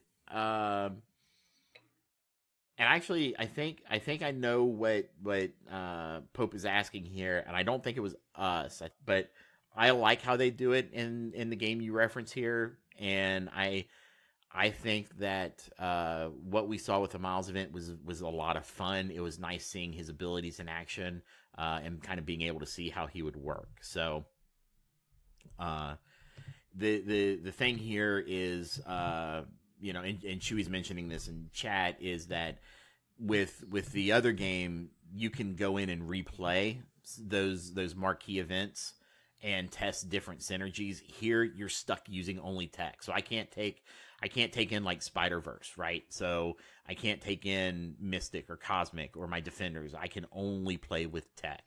So I see it. I get it from a gameplay standpoint or from a storyline standpoint, kind of. I'm not sure why Spider-Man's required for tech, but okay. I think this version of Spider-Man is like more tech-based. Isn't he? I don't really know. So his web shooters are more tech based. His suit, I guess, is a bit more, but Spider-Man's a bio character. Even Miles Morales is a bio character. If he's not, he really should be, because he doesn't get his power from the suit. And to me, that's what would make a tech character. Although I do kind of like the fact that since they're so similar, not like as far as their traits, not as far as their abilities, but they're just so similar as characters. I like that they're kind of divvying them up amongst traits. So I'm actually kind of a fan of that personally. I wouldn't like it if they were both bio, even though they are both bio. Are. Oh, they are both bio. They have a bio and a tech trait. Nope. Miles does not have tech. Oh, well, actually, then I don't really like that as much. I kind of liked it whenever he did have a tech trait. Yeah, I don't know if did he have a tech trait? I don't think I thought you just said that he didn't. He does not. Okay, right. He does not have a tech trait. I thought you said you liked it when he did. I said I would have liked it if they did. Whenever we were Okay. assuming that he did have a tech trait, because he was. Okay. So now that you're telling me he doesn't have a tech trait, I'm a little depressed because I wish that he did have a tech trait. Yeah, I'm just depressed by the fact that they still use the same model for the old Spider-Man. But anyway, that is such a weird thing to be that upset about. One of the things I love about this game and that got me into the game was the animation and the artwork. Mm-hmm. I'm a comic book fan. I love animation. I love artwork. It's different. It's different. Not a lot. So the way he stands and things like that is like legitimately one of your biggest things. You should see him in game and see him during the cutscenes. Okay, I haven't looked at that. I'm just looking at the way that they're standing and their little, like, whenever you click on their screens. They stand totally different. But look at the body builds. Well, yeah, but sometimes they'll actually look somewhat alike. Yeah, they're two completely different people, man. Yeah, but sometimes people have the same body types. I think that he should be a little bit shorter or whatnot, but I think that they're. How old is he? Like probably like 15, I don't know 16? So Miles starts at like 12 or 13, and I think the current Ultimate Universe though is older. And if they go from the TV show, I think he was older, maybe 16 or 17 there. So we don't really know much about the behind the scenes in the campaign event. It does say, he's been fighting Ultimus for years. So that's how they kind of, I guess, overcome the whole, he's a younger kid. So I think that they might be a somewhat similar age. So I'm going to say that it's okay that they kind of look the same as far as body builds are concerned. But this is all, my opinion. I think it's going to be subjective. Right. It's all subjective. It's all, and it's so. And honestly, it's so minor. It's a pet peeve. It is. Yeah, that's what it all started off. It was just a weird thing for you to be obsessed about. Yeah, you can go ahead and. All right. So continue. That's all our questions for the week. Thank you for everybody that did drop one into our grab bag. You can feel free to drop those in throughout the week. We do keep an eye on those and grab them and throw them into our show notes. Basically anything after our last show that comes into our new show. So now we're going to move into our character spotlight. And this week we are talking about Spider-Man Miles. So Miles was gifted with powers from a spider bite, much like the original Spider-Man of the Ultimate Universe. And driven by the death of Spider-Man and Peter's legacy, Miles Morales suits up as the Ultimate Spider-Man. Now living in the same universe as Prime Marvel Universe's Spider-Man, he fights the good fight as Spider-Man and a founding member of the Champions. His first appearance was in Ultimate Comics Fallout number 4. And his kit. So his kit's actually kind of fun. Right, so his basic is Quick Strike, where he attacks the primary target for 280% damage, and if the target has defense down, you clear away 3 positive effects, which is going to be awesome when you have Spider-Man. So as long as Spider-Man's focus is where it should be, and he gets those defense downs, and then you're able to follow that through with Miles, he's going to clear those positive effects, which that's awesome. His next is Venom Shock. His special, attack the primary target for 300% damage and change the speed bar by a negative 50%, apply slow for 2 turns, and prolong all negative effects by 1. Then gain stealth, and the attack cannot be blocked. So this is also very nice because it does do some turn meter reduction, and I'm a fan of turn meter manipulation. Those can be some of the favorite. Those can be some of my favorite teams. And then he slows them down, and just if they happen to have negative effects. So if you got Venom on that team, that's really nice right there. And then he goes into stealth. I'm not a huge fan of the stealth mechanic in this game, mainly because they can be countered while stealthed. I don't think they should be, but yeah, that's just me. His ultimate is Web Blast, where he attacks all enemies for 260% damage. he applies Disrupted to the primary target for 2 turns, and then he will apply Disrupted to 2 additional targets. So Disrupted is a new mechanic that we saw introduced with Pyro, I believe, and where it's basically an ability block, it's a buff block. Is it Magneto that applied Disrupt? Or no? I think it's both Pyro of them, did. actually. I think both of them do, but I think Pyro was the first one in game to do it. Yeah. So shows you how much I've been working on my Brotherhood team. I don't even remember their abilities. So what you're saying is you didn't pull any red stars for them. Exactly. So, anyway, I like Disrupted. I like buff immunity, or buff block, whatever you want to call it. I think that it's a fun mechanic, and it can really kill some of these other teams out there like Fury that are so heavily reliant on buffs.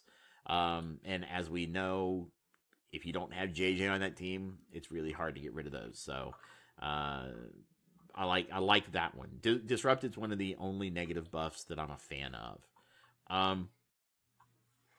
And then his passive is Ultimate Spidey. So on spawn, he gains stealth. On turn, he applies defense down to a random target. If that target already had defense down, he gains offense up instead. This is unavoidable and cannot be blocked. So I would say that it can be resisted. I don't know why it says this is unavoidable and cannot be blocked. That's really weird because it's a passive. That may just be a text issue. I get all these. No, I think it's GG. I think it's a like similar to Hawkeye. Whenever it's his turn, he can passively attack a stealth champion. It's an attack. Spidey's not, but Miles isn't attacking anybody. Well, no, I think that in that case, like to apply the defense down, right? Isn't that what it's talking about? So that text is not in game. That's just from MSF.gg. The unavoidable and cannot be blocked. Remove that. That's not in game. But I'm saying I think that so the on turn apply defense down to a random target. I think he does some kind of attack animation to apply the defense down. And it's maybe.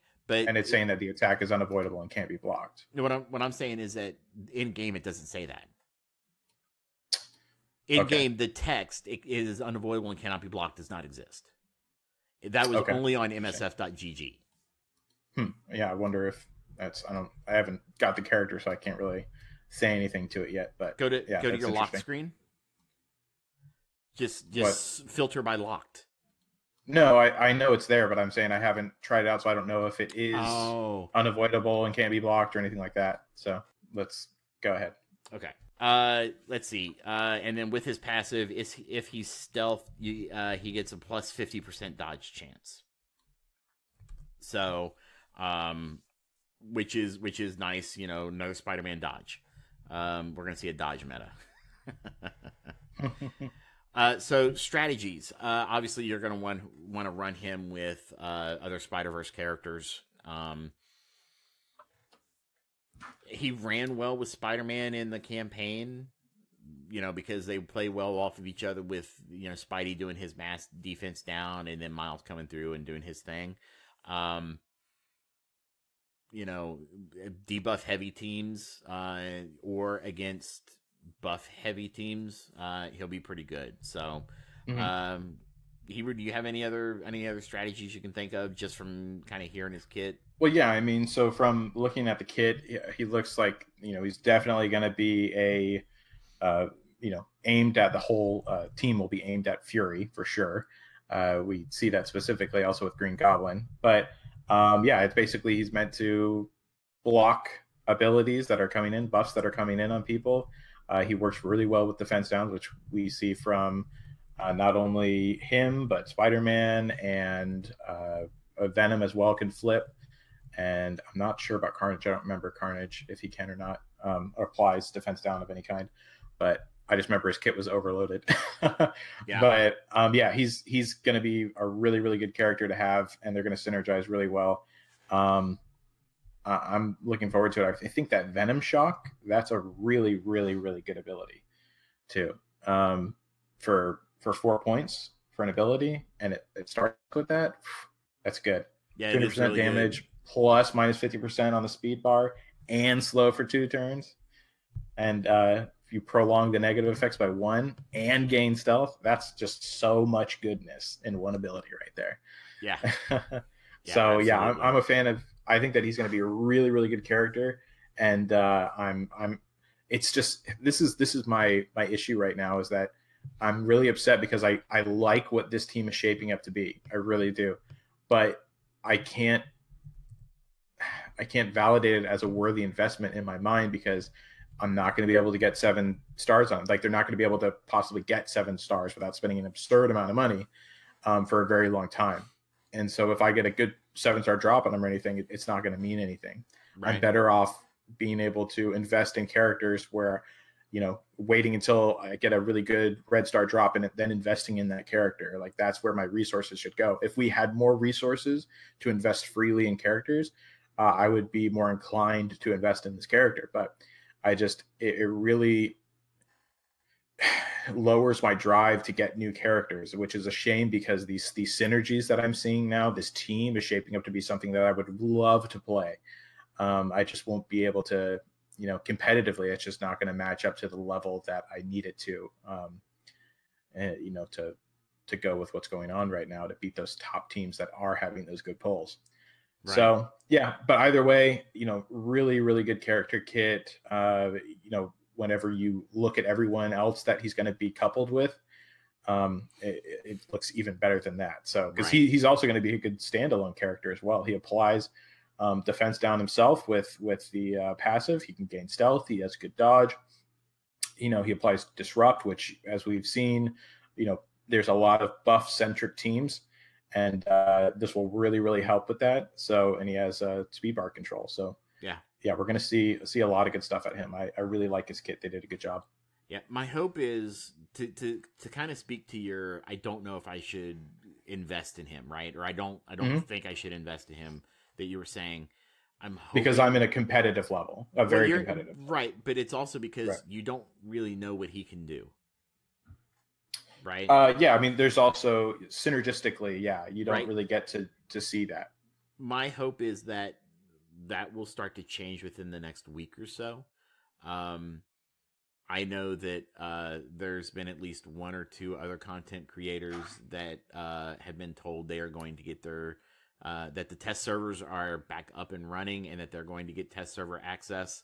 I've been told that I should be getting test server access early next week. So hopefully we'll be, obviously we'll have to go over the NDA and figure out what we can say, what we can't say, what we can reveal, what we can't. But hopefully we can work with FoxNext to come up with a release strategy for new characters to be able to highlight what they can do, and be able to talk about them to the point of being able to suggest synergies or whether or not, a character is worth that time and resource investment. Because if we have access to the character beforehand and can come out and say, hey guys, this character is going to be really good, and all the content creators are doing it, then that's just a benefit for FoxNext. They run the risk of us saying, guys, this character is kind of fun. I don't know if I'd worry about him right now. I'd wait to see if there's something more coming down the line. Some people are still going to wail out on him, but it might hurt them overall. But I hope they don't. I think it's that route. But I think it's kind of a negative for FoxNext just because it requires them to actually put in a good amount of work and balance into their characters in order to make them fun, work well with their synergies, and counter their respective teams that they want to stop in the meta, right? Yeah. And so if you allow people to test it beforehand, they can no longer rely on people just saying, I want to try it out whenever it comes out. Now they're going to know beforehand if they should invest in it or not. So it kind of will hurt them a little bit overall, or at least require them to actually put some more care and thought back into these characters upon their release. But maybe. And the only reason why I say that is because I follow content creators for other games that have these types of programs where they release like the kits and gameplay stuff a few days before the character drops. Mhm. And, even sometimes it's like, guys, this character, they're fun, but they're not, they're not meta defining. So Mhm. people maybe don't wail out on them as hard, but there's always the other draw to, hey, we're releasing these Spider-Verse characters. You're going to want them because there might be a Spider-Verse required legendary, right? Mhm. So, maybe Peter Porker will be a legendary that you can get in the game, but you got to have 5 Spider-Verse. So there's always that. Sometimes it doesn't matter if the kit is perfect or it works well. Sometimes you just got to have the character to have the character. Well, that's also not as much test server stuff as much as it is just information of stuff coming down the road. I'm talking more of playtest synergy, like seeing how they work with their other characters, with their other teammates that they're supposed to go with. I'm just saying it holds them to a particular bar where they have to make the content that they're trying to sell good enough for people to buy. So they can't just rely on, holding all the information back and, basically, having, holding all the cards whenever they release it and then saying, there you go. Now you're going to have to gamble to see if they're good or not. Right. So it's going I to, think that's a failing model in the long run. yeah, you're right. And so I think it's a good and bad thing that they're doing this test server. Bad for them, good for us, for sure, for several reasons. It will hold them to that higher level, I think, because they are going to be required to, if we're showing them stuff ahead of time, people can see if it's worth investing in, which might hurt them at the bottom line unless they make that content desirable.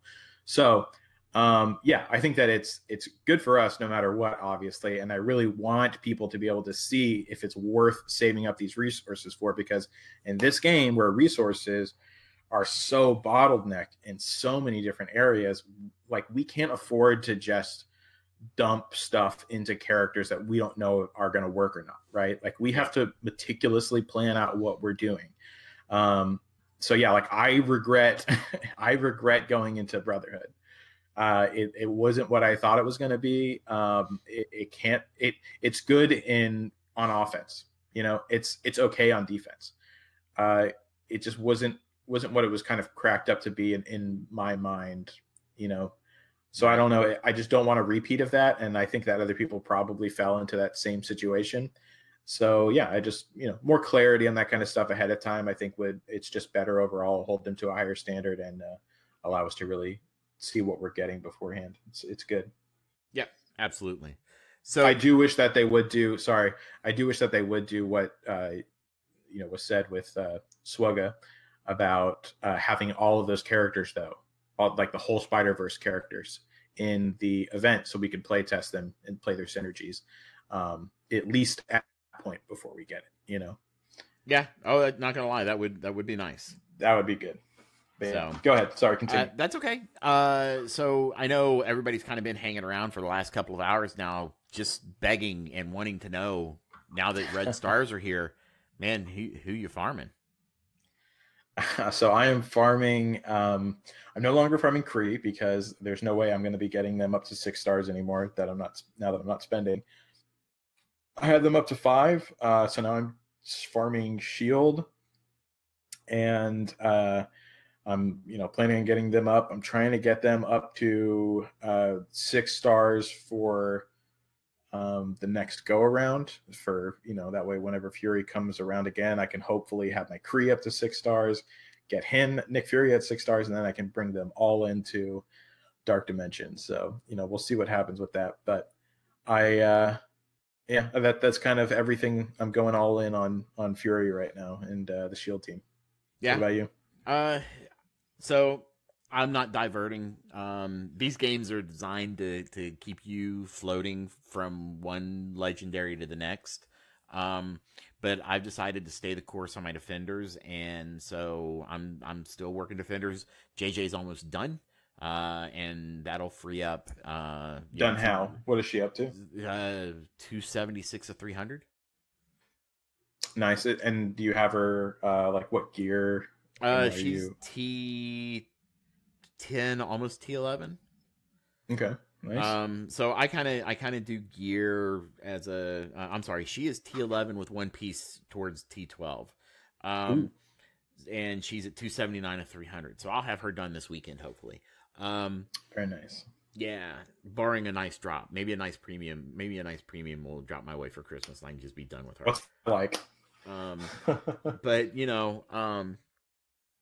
I'm trying to stay the course with the defenders. I want to get them done. I'm slow farming Kree. I still have 2 to get to 5-star. They're both, like 20 of 130. I'm not getting them in the next 6 days. Unless I just focus completely on them, and it's just not something I'm willing to do.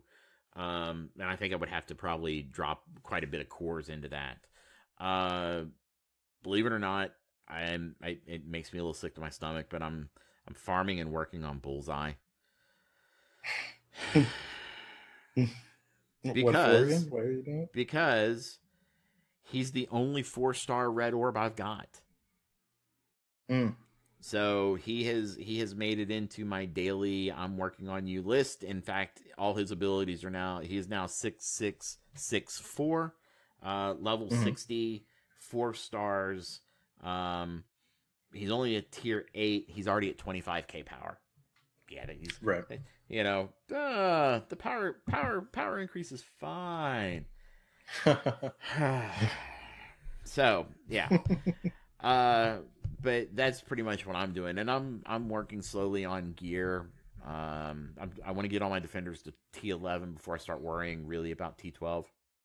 And when I say defenders, I also mean that includes the 3 that I run with them. So that's Spidey, Miss Marvel, and Punisher. Depending on what I'm doing, I'll run with any one of those 3. So because those 4 with those 3, just they're amazing. So that's what I'm doing. All right. Well, that brings us to the end of the show. Hebrew, was there anything that you wanted to say before we head out? Basically, first and foremost, thank you to all the patrons, of course. I would really appreciate your support, and to everyone that listens to the show and shows up live. We always really appreciate it. It's amazing to see that, and for everyone else that's listening, keep your chin up. I'm trying to. We're all going through the same thing right now, unless you are one of the very lucky people that has gotten something good, in which case I'm not happy with you. But no, it will get better over time, statistically speaking. Just hope that you're not on the bottom end of it, and it will hopefully balance itself out at some point, and I wish good luck on all of you and myself. just remember, Hebrew, as everything burns down around you, this is fine. Yeah. This is fine. All right. I want to say thank you for listening to the Ravager Report. If you'd like to become a part of our active and interactive community, you can do so at our Discord server at discord.me/Ravager Report. Please remember that is a URL, not a Discord invite. So just type it into a web browser and you'll get invited in over to our Discord server. If you'd like to send us an email, you can email us at theravagerreport@gmail.com, or you can find us on Twitter at RavagerRepo. If you like what you hear and would like to help support our show, you can join our patrons at patreon.com/Ravager Report, where we have subscription levels ranging from $2 to $20 and are contemplating adding in some special nuggets of subscriptions for those that want to go a little bit higher. And if you do, please feel free to comment and let us know what you think that something like that would be worth. We also want to send a big thank you to all of our current patrons and let you know that we appreciate your support. We couldn't be here without you, and we love all you guys so much and everything that you do for us. So until next week, keep fighting, true believers.